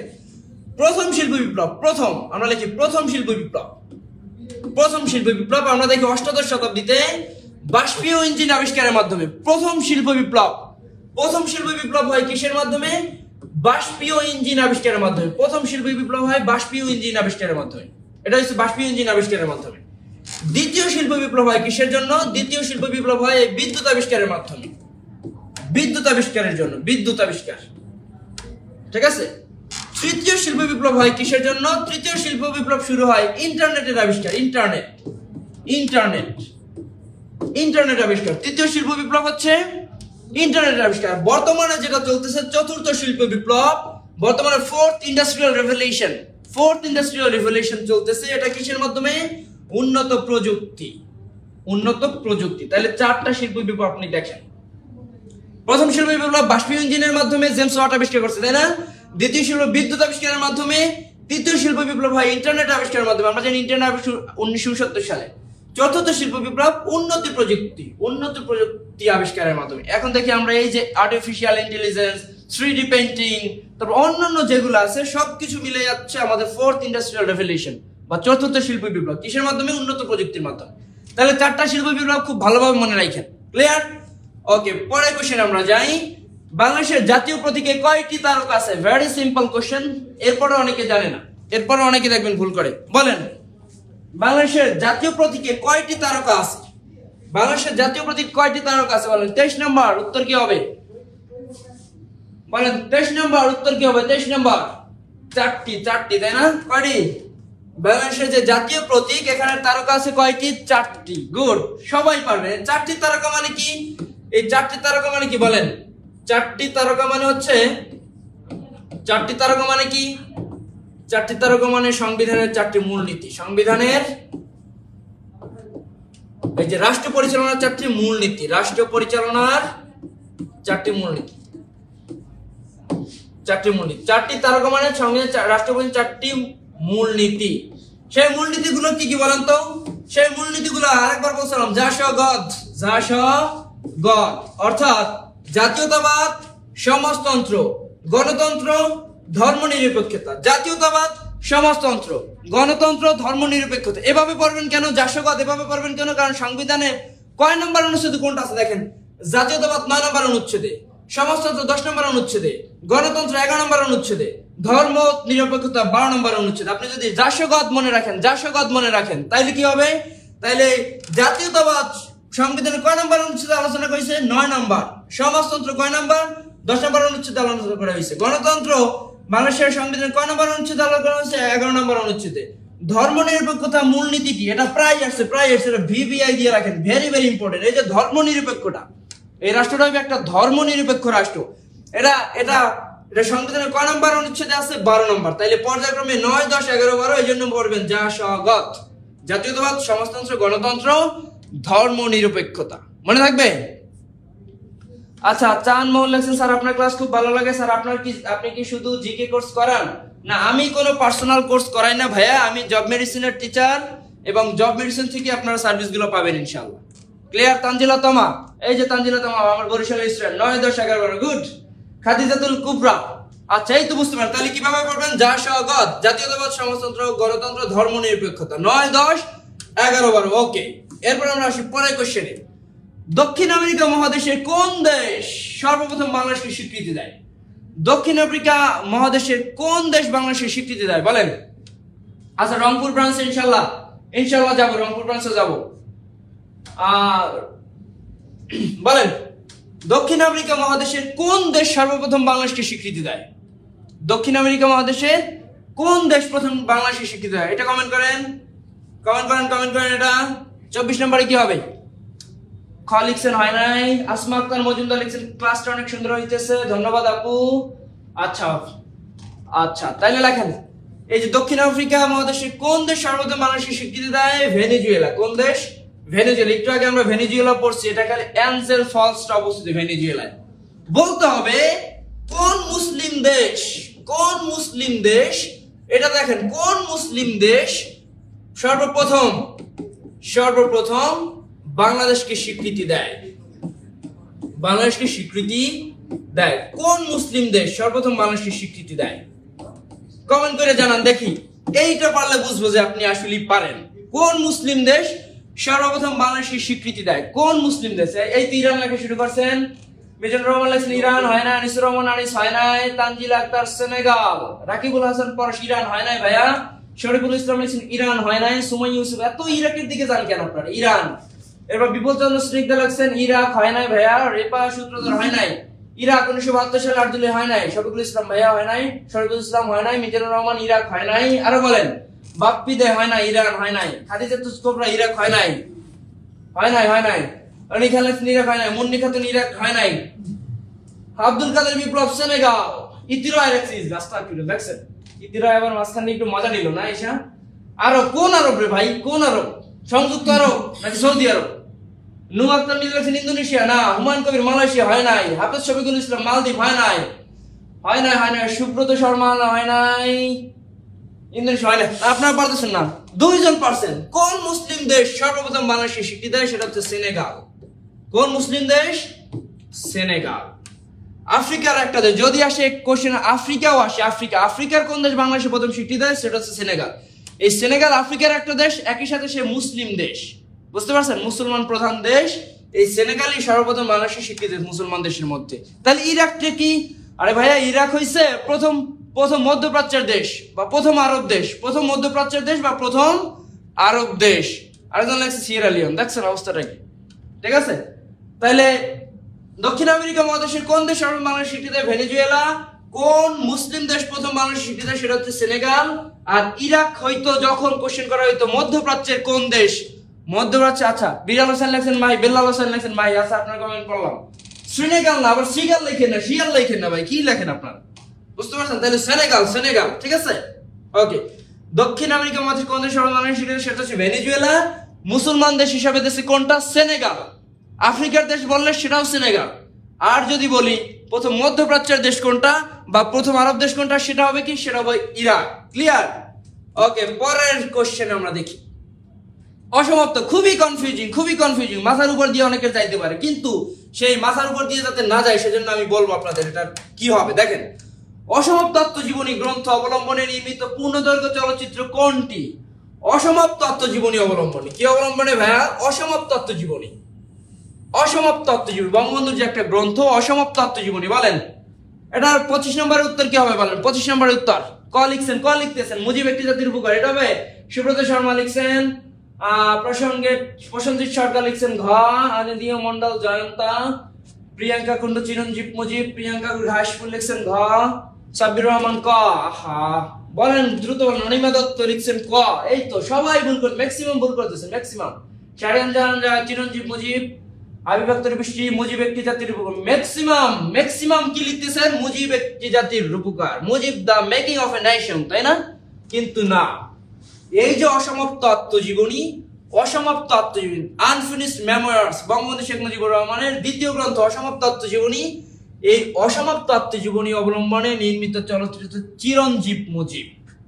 পরিচালক কে? নজরুল ইসলাম। মাননীয় প্রধানমন্ত্রীর যে স্পিচ রাইটার নজরুল ইসলাম, উনি হচ্ছে এটার পরিচালক। মনে রাখেন, এই যে চিরঞ্জীব মুজিব, এটা বঙ্গবন্ধুর লেখা যে অসমাপ্ত আত্মজীবনী বইটা, এই বইতে যা যা লিখছে সেটা অনুযায়ী চিরঞ্জীব মুজিব বানানো হয়েছে। বঙ্গবন্ধু তার অসমাপ্ত আত্মজীবনী বইতে যা যা লিখছে সেটা অনুযায়ী কি বানানো হয়েছে? চিরঞ্জীব মুজিব বানায়। তাহলে মুজিব একটি জাতির উপকার, এটা কি ভাইয়া? এটা হচ্ছে বঙ্গবন্ধুর জীবনী নিয়া। এটা কি? বঙ্গবন্ধুর জীবনী নিয়া। এরপর যদি বলি, দেখেন বঙ্গবন্ধু 7ই মার্চের ভাষণ নিয়ে অনেকগুলো হয়েছে। দা স্পিচ, মাইক, রেডিও, তর্জনী, অনেকগুলো কিন্তু মুভি এখানে হয়েছে। ঠিক আছে, last question, this is the very last question. বলেন, অনেকবার পরীক্ষা আছে, নিচের কোনটি স্ক্যান্ডিনেভিয়ান রাষ্ট্র নয়? স্ক্যান্ডিনেভিয়ান রাষ্ট্র নয় কোনটি? স্ক্যান্ডিনেভিয়ান রাষ্ট্র নয়। নরওয়ে নাকি ডেনমার্ক নাকি সুইডেন নাকি জার্মানি? স্যার আজকের ক্লাসের রেকর্ড থাকবে তো? অবশ্যই ক্লাসের রেকর্ড থাকবে, এটা আপনারা পেয়ে যাবেন, পেজেই থাকবে আমাদের। তো আপনারা পরবর্তীতে যাতে খুব সহজে পান এজন্য ভিডিওটা সেভ করে রাখতে পারেন নিজের টাইমলাইনে বা শেয়ার দিয়ে রাখতে পারেন। ক্লিয়ার? তাহলে নিচের কোনটি স্ক্যান্ডিনেভিয়ান রাষ্ট্র নয়? সেটা হচ্ছে জার্মানি। স্ক্যান্ডিনেভিয়ান রাষ্ট্র মনে রাখার টেকনিক বলছিলাম, ফিডে আসুন। স্ক্যান্ডিনেভিয়ান রাষ্ট্র মনে রাখার টেকনিক ফিডে আসুন। ফিতে হচ্ছে ফিনল্যান্ড। উত্তর ইউরোপের 5টা দেশ, ফিনল্যান্ড, ডেনমার্ক, আতে কি? আইসল্যান্ড। সুতে হচ্ছে সুইডেন, আর নর্থ হচ্ছে নরওয়ে। ফিরে আসুন, ফেসবুকে ফিড আছে না ভাই? ফেসবুকে ফিরে আসুন। তাহলে এই 5টা হচ্ছে স্ক্যান্ডিনেভিয়ানের রাষ্ট্র। তাহলে স্ক্যান্ডিনেভিয়ান মুক্ত রাষ্ট্র নয় কোনটা? জার্মানি। ক্লিয়ার? ওকে, তাহলে আমরা এখানেই থামছি, যেহেতু অনেক রাত হয়েছে। আমরা পরবর্তী ক্লাসে আপনাদের সাথে আবারও দেখা হবে ইনশাআল্লাহ। কিসে শেষ করছো? মানে স্টুডেন্টরা আসলে প্রেম নাই, স্টুডেন্টরা আসে, এখন আমার অবস্থা খারাপ হয়ে গেছে। কে? আসলে প্রেম নাই? আজকে 5টা ক্লাস নিয়েছি। হারবাল খাওয়া লাগবে তোমার? কি কমে আসে? স্টুডেন্ট তো এখনো কয় ক্লাস করুন। এই ক্লাস চলবে? হ্যাঁ, এই সবাইকে ক্লাস চলবে, তো তুমি এত তাড়াতাড়ি চলে কেন? 5টা ক্লাস আছে। হ্যাঁ, তো 5টা 10টা ক্লাস যৌবন বয়সে তুমি কি কইলা? তুমি যাইতে হবে স্যার, এটা কোনো কথা? অনেক ভালো লাগছে না? হ্যাঁ, কোয়ার্টার দেখছো সবাই কইতেছে কন্টিনিউ, এই তো গুড। জি করে দেখো সবাই কইতেছে। আসল কথা কি, জিকে একটা কিন্তু মজার সাবজেক্ট।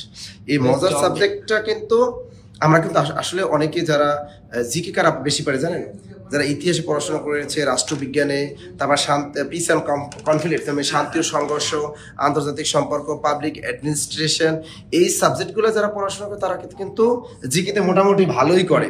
বিশেষ করে পাবলিক অ্যাডে, রাষ্ট্রবিজ্ঞানে এবং আন্তর্জাতিক সম্পর্ক ডিপার্টমেন্টে যারা পড়াশোনা করে তারা কিন্তু জিকেটা অনেক ভালো করে। অন্য সাবজেক্ট থেকে যারা অনার্স কমপ্লিট করে তারা কিন্তু এই জিকেটা সম্পর্কে তেমন একটা ধারণা রাখে না। এবং যারা ইউনিভার্সিটি ভর্তি পরীক্ষার সময় যারা একটু পড়ে তারা আর কি অনেক কিছুই জানে, কারণ ইউনিভার্সিটি ভর্তি পরীক্ষার স্যাররা কিন্তু অনেক সুন্দর মতো কিন্তু এই জিকেটা অনেক টেকনিক দিয়ে পড়ায়।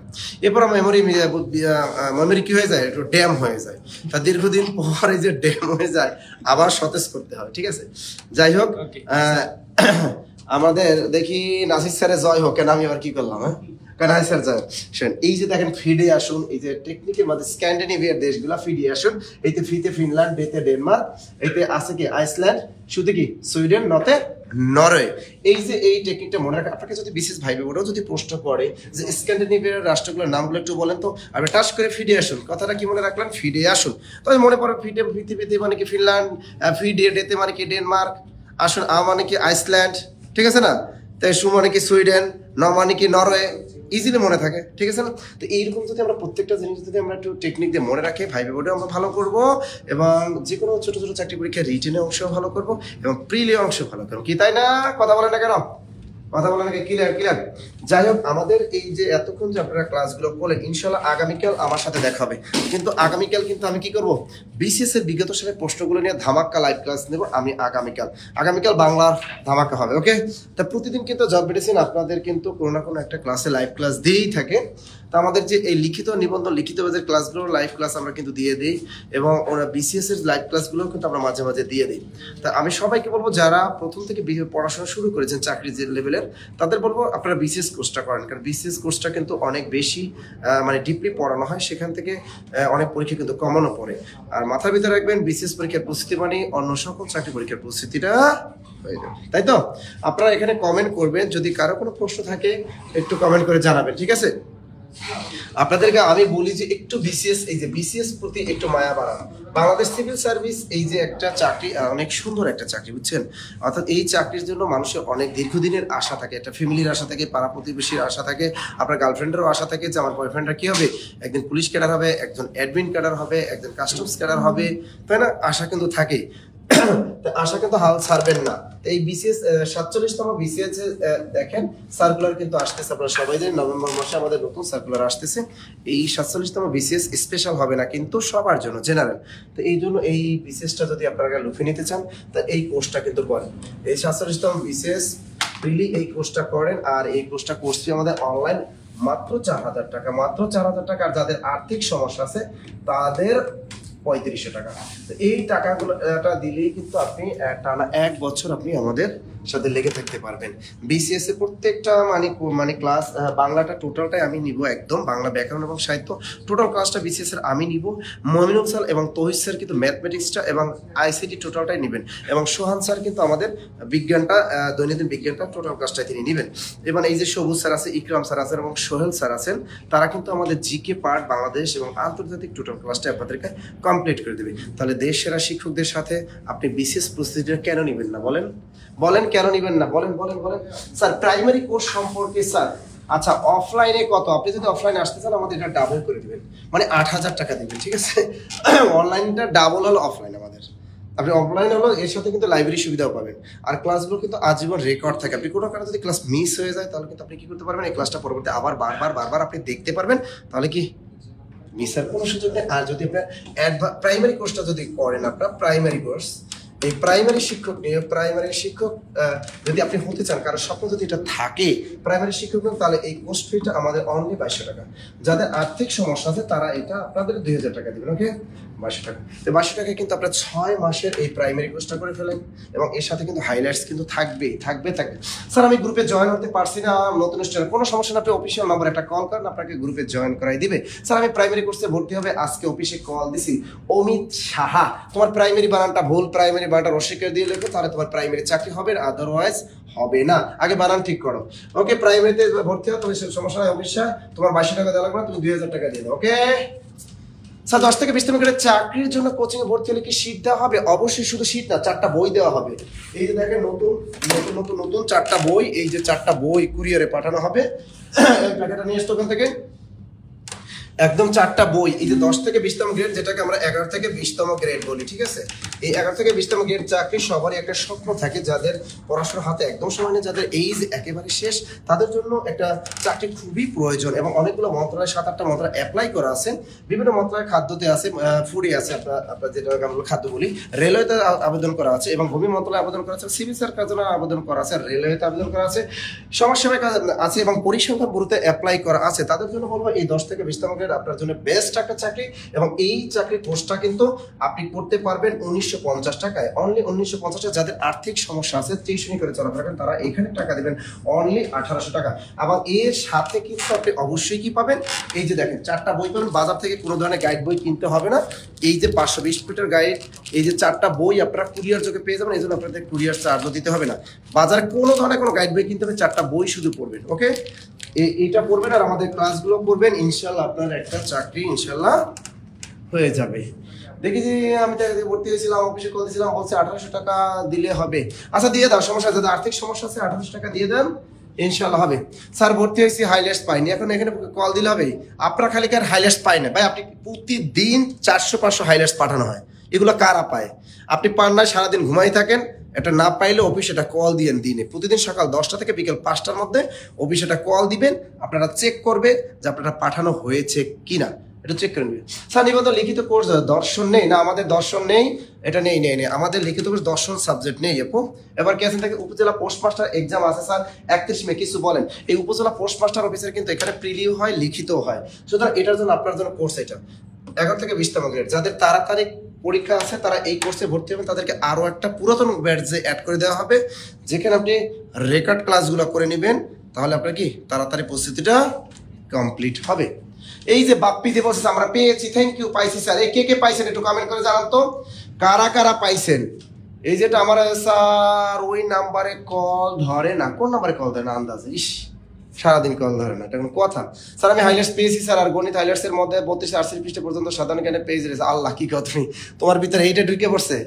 আচ্ছা গণিতে পাই কি পাইগুলো কিভাবে? আচ্ছা দিয়ে দেবেন, পিডিএফ দিয়ে দেবেন তোমার, তুমি যোগাযোগ করো, পিডিএফ দিয়ে দেবে তোমার, কোনো সমস্যা নেই, তোমাকে পিডিএফ দিয়ে দেবে। ওকে, তোমাকে পিডিএফ দিয়ে দেবে, টেনশন নেওয়ার কোনো কারণ নাই। দেখি স্যার ভূমি মন্ত্রণালয় পরীক্ষার জন্য কোন শীট পড়বো? ভূমি মন্ত্রণালয়ের জন্য এটা 10 থেকে 20তম গ্রেডের শীট পড়বেন।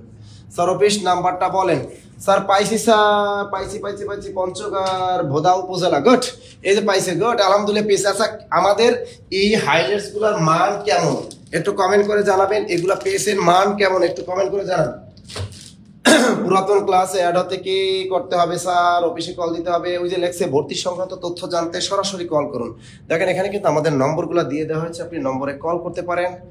দ্রুত দেখি আর কার কি প্রশ্ন আছে, কার কি দাবি দেওয়া আছে বলেন, কার কি জানতে ইচ্ছা করে জব বিডিসি সম্পর্কে বলেন। আর আপনারা জানেন জব বিডিসি আমরা কখনো টিচার চেঞ্জ করি না, ঠিক আছে? আমাদের যে টিচার, নির্ধারিত টিচার আছেন তারা ক্লাস, অর্থাৎ নিবন্ধনের যে আমাদের যে লিখিত বাজের ক্লাসগুলো দেখেন আলাদা আলাদা সাবজেক্ট ওয়াইজ ফিক্সড টিচাররাই কিন্তু ক্লাস নিচ্ছেন। প্রতিদিন কিন্তু 5টা ব্যাচের ক্লাস হচ্ছে আমাদের নিবন্ধন লিখিত ব্যাচ। সার্ভিস কবে পাবো? পাইয়ে যাবা তুমি। দেখি আর কে কে আছেন, ভর্তি হলেই পাবা, নাইলে পাবা না। দেখি আর কার কোনো প্রশ্ন আছে বলেন।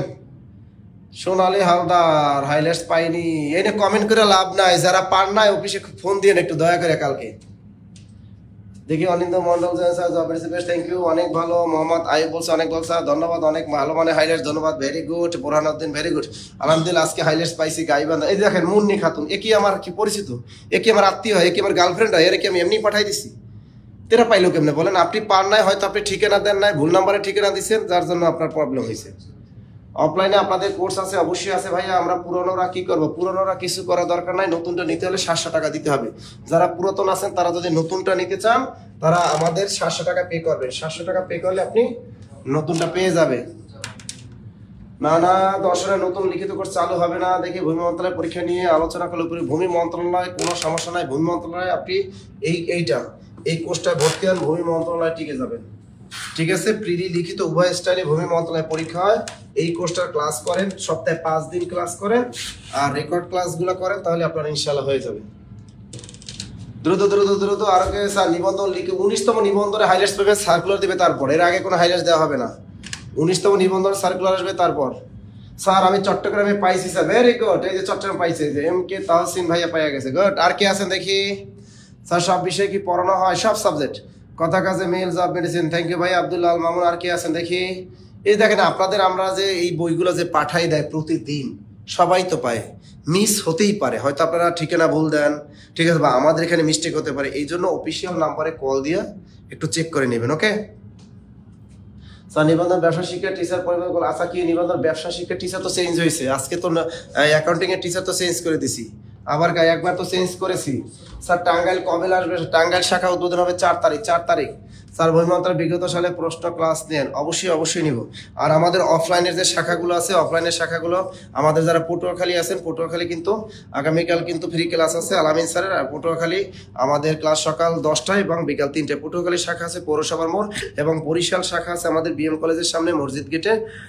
এখানে কিন্তু আলী মার্কেটের 3য় তলায় জব মেডিসিনের শাখা আছে, এবং গোপালগঞ্জ আমাদের পৌরসভার মোড়, খুলনা আমাদের টুটপাড়া শাখা, রয়্যাল মোড় শাখা, এবং খুলনা দৌলতপুর শাখা আছে কিন্তু আমাদের, এবং আপনারা শাখা আছে এদিকে কোথায়, এরপর আমাদের রংপুর কারমাইকেল কলেজের সামনে আমাদের অফলাইনের শাখা আছে, দিনাজপুর আমাদের ফকিরপাড়া আমাদের অফলাইনের শাখা আছে, এবং বগুড়া আজিজুল্লাহ কলেজের পাশে কামারগাড়ি, ওখানে আমাদের একটা অফলাইনের শাখা আছে, কক্সবাজার আমাদের একটা বিজেপি ক্যাম্পের সামনে শাখা আছে, এবং শনির একটা আমাদের একটা অফলাইন শাখা আছে, ক্লিয়ার। এবং আমাদের শাখা আছে কুষ্টিয়া ইসলামী বিশ্ববিদ্যালয়ের সামনে আমাদের একটা শাখা আছে, এবং কুষ্টিয়া সরকারি কলেজের সামনে আমাদের একটা অফলাইন শাখা আছে, এবং মিরপুর 10 সামাদ বাসন 3য় তলা এবং 7ম তলা আমাদের হলো হেড অফিস। দেখি আর কোনো প্রশ্ন? স্যার আমি সরাসরি কি স্যার টাঙ্গাইলে দেখাবে প্রিয় স্যারদের সাথে মুক্তি দে, ওকে বেবি। পটুয়াখালীতে এক্সাম ব্যাচ আছে, অবশ্যই পটুয়াখালীতে এক্সাম ব্যাচ আছে স্যার, জব বেরিয়েছে সেরা সব আপনাদের হাইলাইটসগুলো চমৎকার, ভেরি গুড। আর কার কোনো প্রশ্ন আছে? দেখি পটুয়াখালীতে এক্সাম ব্যাচ আছে, আপনি পটুয়াখালী শাখায় যোগাযোগ করেন, ইনশাআল্লাহ পাবে। 19তম নিবন্ধন সার্কুলার কবে হতে পারে? দিবে কোরবানির পরে। স্যার আমি স্কুল কলেজ দুটোতেই টিকছি, আমার কি আলাদা অ্যাডমিট হতে হবে? হ্যাঁ, স্কুলের জন্য 1000 টাকা আর কলেজের জন্য 1000 টাকা, অর্থাৎ 18তম নিবন্ধন লিখিত কোর্স, 18তম নিবন্ধন লিখিত কোর্স। তা লিখিত কোর্স কিন্তু কত টাকা? অনলি 1020 টাকা রেখেছি, আপনাদের আর্থিক সমস্যা বিবেচনা করে 1020 টাকা। চট্টগ্রাম অফলাইন সাইজ হবে ইনশাআল্লাহ, চট্টগ্রাম হবে ভাইয়া আস্তে আস্তে। প্রতি মাসে আমরা বলেছি না অফলাইনে একটা করে শাখা দিব, প্রতি মাসে আমরা বলেছি, কারণ আমাদের প্রেশার পড়ে, তো এই জন্য প্রতি মাসে একটা করে শাখা দেবো। আমাদের জব মেডিসিন টিম সারা বাংলাদেশে কিন্তু আমাদের অফলাইন শাখাগুলোতে ক্লাস নিচ্ছেন। দেখি আর কার স্যার নরসিংদী অফলাইন শাখা আছে না? আমাদের নরসিংদী কোনো অফলাইন শাখা নেই। আর কোনো প্রশ্ন আছে বলেন বাইরে, বলেন আর কোনো প্রশ্ন? স্যার টাঙ্গাইল কবে আসবেন? আমি ভর্তি হবো, টাঙ্গাইলে আসবো কবে যেন গেলাম? 4 তারিখ। 4 তারিখ দেখা হচ্ছে, নেক্সট মান্থের 4 তারিখ দেখা হবে। টাঙ্গাইল শাখা উদ্বোধন হবে, জনতা ব্যাংক রোড। 19তম নিবন্ধন কি চালু হয়েছে? জি ভাইয়া, 19তম নিবন্ধনের কোর্স ফি হলো 2200 টাকা। 19তম নিবন্ধনের কোর্স ফি হলো 2200 টাকা। স্যার নোয়াখালীতে কি আসবেন না? নোয়াখালী আসবো পরে। আমি আজকে হাইলাইটস পেয়েছি স্যার, 5, 6, 7 অধ্যায় নেই। কেন নাই? কেন? ময়মনসিংহ শাখা স্যার সহকারী মৌলিক আরবির কয়টি ক্লাস হয়েছে? আমি জানি না কয়টা ক্লাস হয়েছে, অফিসে ফোন দিয়ে জেনে নিয়েন। আচ্ছা দেখি আর কোনো প্রশ্ন, ভর্তি সংক্রান্ত আর কোনো প্রশ্ন আছে কিনা বলেন। আবার বলি, যে কোনো কোর্স সম্পর্কে যদি কারো কোনো আর্থিক সমস্যা থাকে, বেশি আর্থিক সমস্যা থাকলে 01755072190। যদি কারো কোনো বেশি আর্থিক সমস্যা থাকে এই 01755072190, এটা আমার নাম্বারে কল দিবেন, মনে থাকে জানো। বগুড়া শাখাতে অনলাইনে ভর্তি কিভাবে পারবা? বগুড়া শাখায় পারবা? দেখেন দেখি কারো কোনো যদি ভর্তি সংক্রান্ত কোনো ধরনের কোনো কথা থাকে তো এই নাম্বারে কিন্তু কল দিবেন। এটা আমার নাম্বার। এটা কার নাম্বার? নাসির স্যারের নাম্বার, মনে থাকে জানো। এটা নাসির স্যারের নাম্বার, এই নাম্বারে কল দিবেন। যদি কারো বেশি আর্থিক সমস্যা থাকে বা কোনো ধরনের কোনো প্রবলেম থাকে এই নাম্বারে কল দিবেন। আর কোনো প্রশ্ন? আর যাদের চাকরি হয় দেখেন, আপনারা কিন্তু আমাদেরকে জানান যে যাদের যে কোনো মন্ত্রণালয় আপনাদের যাদের চাকরি হয়েছে তারা কিন্তু বলবেন। যেমন গতকাল আমি কোথা থেকে আসতেছি, গতকাল রাতে আমি বরিশাল থেকে আসতেছিলাম গাড়িতে, তখন বরিশাল কোন জায়গায় যেন থামাইছে গাড়ি, তো অন্য গাড়ি থেকে একজন ভদ্রলোক নামছে, নাইমা এসে আমার সাথে দেখা হচ্ছে, আপনি কি নাসির স্যার? আমি বললাম হ্যাঁ। পরে বলে স্যার আপনাদের ক্লাস অনেক করেছি, আমি মাদক দ্রব্যতে চাকরি করি বরিশালে, ঠিক আছে আপনাদের ক্লাস আমার অনেক ভালো লাগে, কিন্তু বেচারা আমার সাথে কথা বলতে গাড়িতে এত আবেগ, আমার সাথে কথা বলতে গিয়ে তার গাড়িটা চলে গেছে। ওই গাড়িতে তার অফিসিয়াল ব্যাগ ছিল, কাগজপত্র ছিল, মানে খুবই একটা অসহায় লোকটার, হ্যাঁ হ্যাঁ গাড়িটা চলে গেছে, মানে আমার সাথে গাড়ি থেকে নাইমারসে দেখা করার জন্য আবেগে, কিন্তু তার একটা চাকরি হয়েছে, প্রিয় স্যারকে দেখছে, এদিক দিয়ে গাড়িটা টান দিয়ে চলে গেল। এখন সে আবার তারে কি করলে, তার আর একটা গাড়িতে উঠে তারপর সে গেছে, আল্লাহ জানে সে কত দূর গিয়ে ওই গাড়িটা ধরতে পারছে। যাই হোক, আপনাদের এরকম দেখলে ভালোই লাগে, যাদের চাকরি হয় বিভিন্ন জায়গায় দেখা হয় খুব ভালোই লাগে। আপনাদের যেখানে আছেন আমাদের কোর্সে ভর্তি আছেন, আপনাদের যদি জব হয় কোথাও অবশ্যই আমাদের একটু জানাবেন, হ্যাঁ একটু ইনফর্ম করবেন। স্যার দোয়া করার জন্য একটা জব পাই, অবশ্যই পাবেন স্যার। ব্যবসা শিখে হাসান স্যারের ক্লাস আমরা বুঝি না, যদি চেঞ্জ করতে দেখি হাসান স্যাররা কেউ স্যার নাই দেখতে হবে। ওকে আচ্ছা, আর কোনো প্রশ্ন? স্যার 10 থেকে 20 গ্রেড এবং প্রাইমারি দুইটার হাইলাইটস একটা নাকি ভিন্ন? কোনো হাইলাইটসের সাথে কোনো মিল নাই, আমাদের সম্পূর্ণ আলাদা। বিসিএস এর সাথে অন্য কোনো কোর্সের মিল নাই, আমাদের প্রাইমারির সাথে নিবন্ধনের মিল নাই, 10 থেকে 20 গ্রেডের অন্য কোনো কোর্সের মিল নাই, আমাদের টোটাল শিটগুলো সব আলাদা। ওকে, আপনারা এই ভর্তির জন্য এই নাম্বারে আপনারা কল করবেন। ওকে, এই নাম্বারে সরাসরি এই নাম্বারে যদি কোনো প্রবলেম থাকে আমার নাম্বারে কল করে আপনারা জানান। ওকে, ভালো থাকবেন, সুস্থ থাকবেন। আর কি আগামীকাল যে সাবজেক্টের ক্লাসগুলো হবে লিখিত ব্যাচের, নিয়মিত ক্লাসগুলো করবেন, নিয়মিত পড়াশোনা করবেন, জব মেডিসিনের সাথে থাকবেন ইনশাল্লাহ। যদি কোনো ধরনের কোনো আমাদের স্টাফদের সাথে কোনো খারাপ ব্যবহার হয় বা কোনো ধরনের কোনো প্রবলেম থাকে, আমার এই নাম্বারে কল করে একটু অবজেকশন দিবেন। ওকে, আর প্রতিদিন সকাল 10টা থেকে বিকাল 5টার মধ্যে এই নাম্বারে সবসময় আপনারা কল দিবেন যদি কোনো প্রবলেম থাকে। ওকে, যদি কেউ হাইলাইটস পান না বা কোনো ধরনের প্রবলেম থাকে আমাকে একটু বলবেন। ভালো থাকবেন, সুস্থ থাকবেন, এই শুভকামনায় আজকের মতো বিদায় নিচ্ছি। আল্লাহ হাফেজ।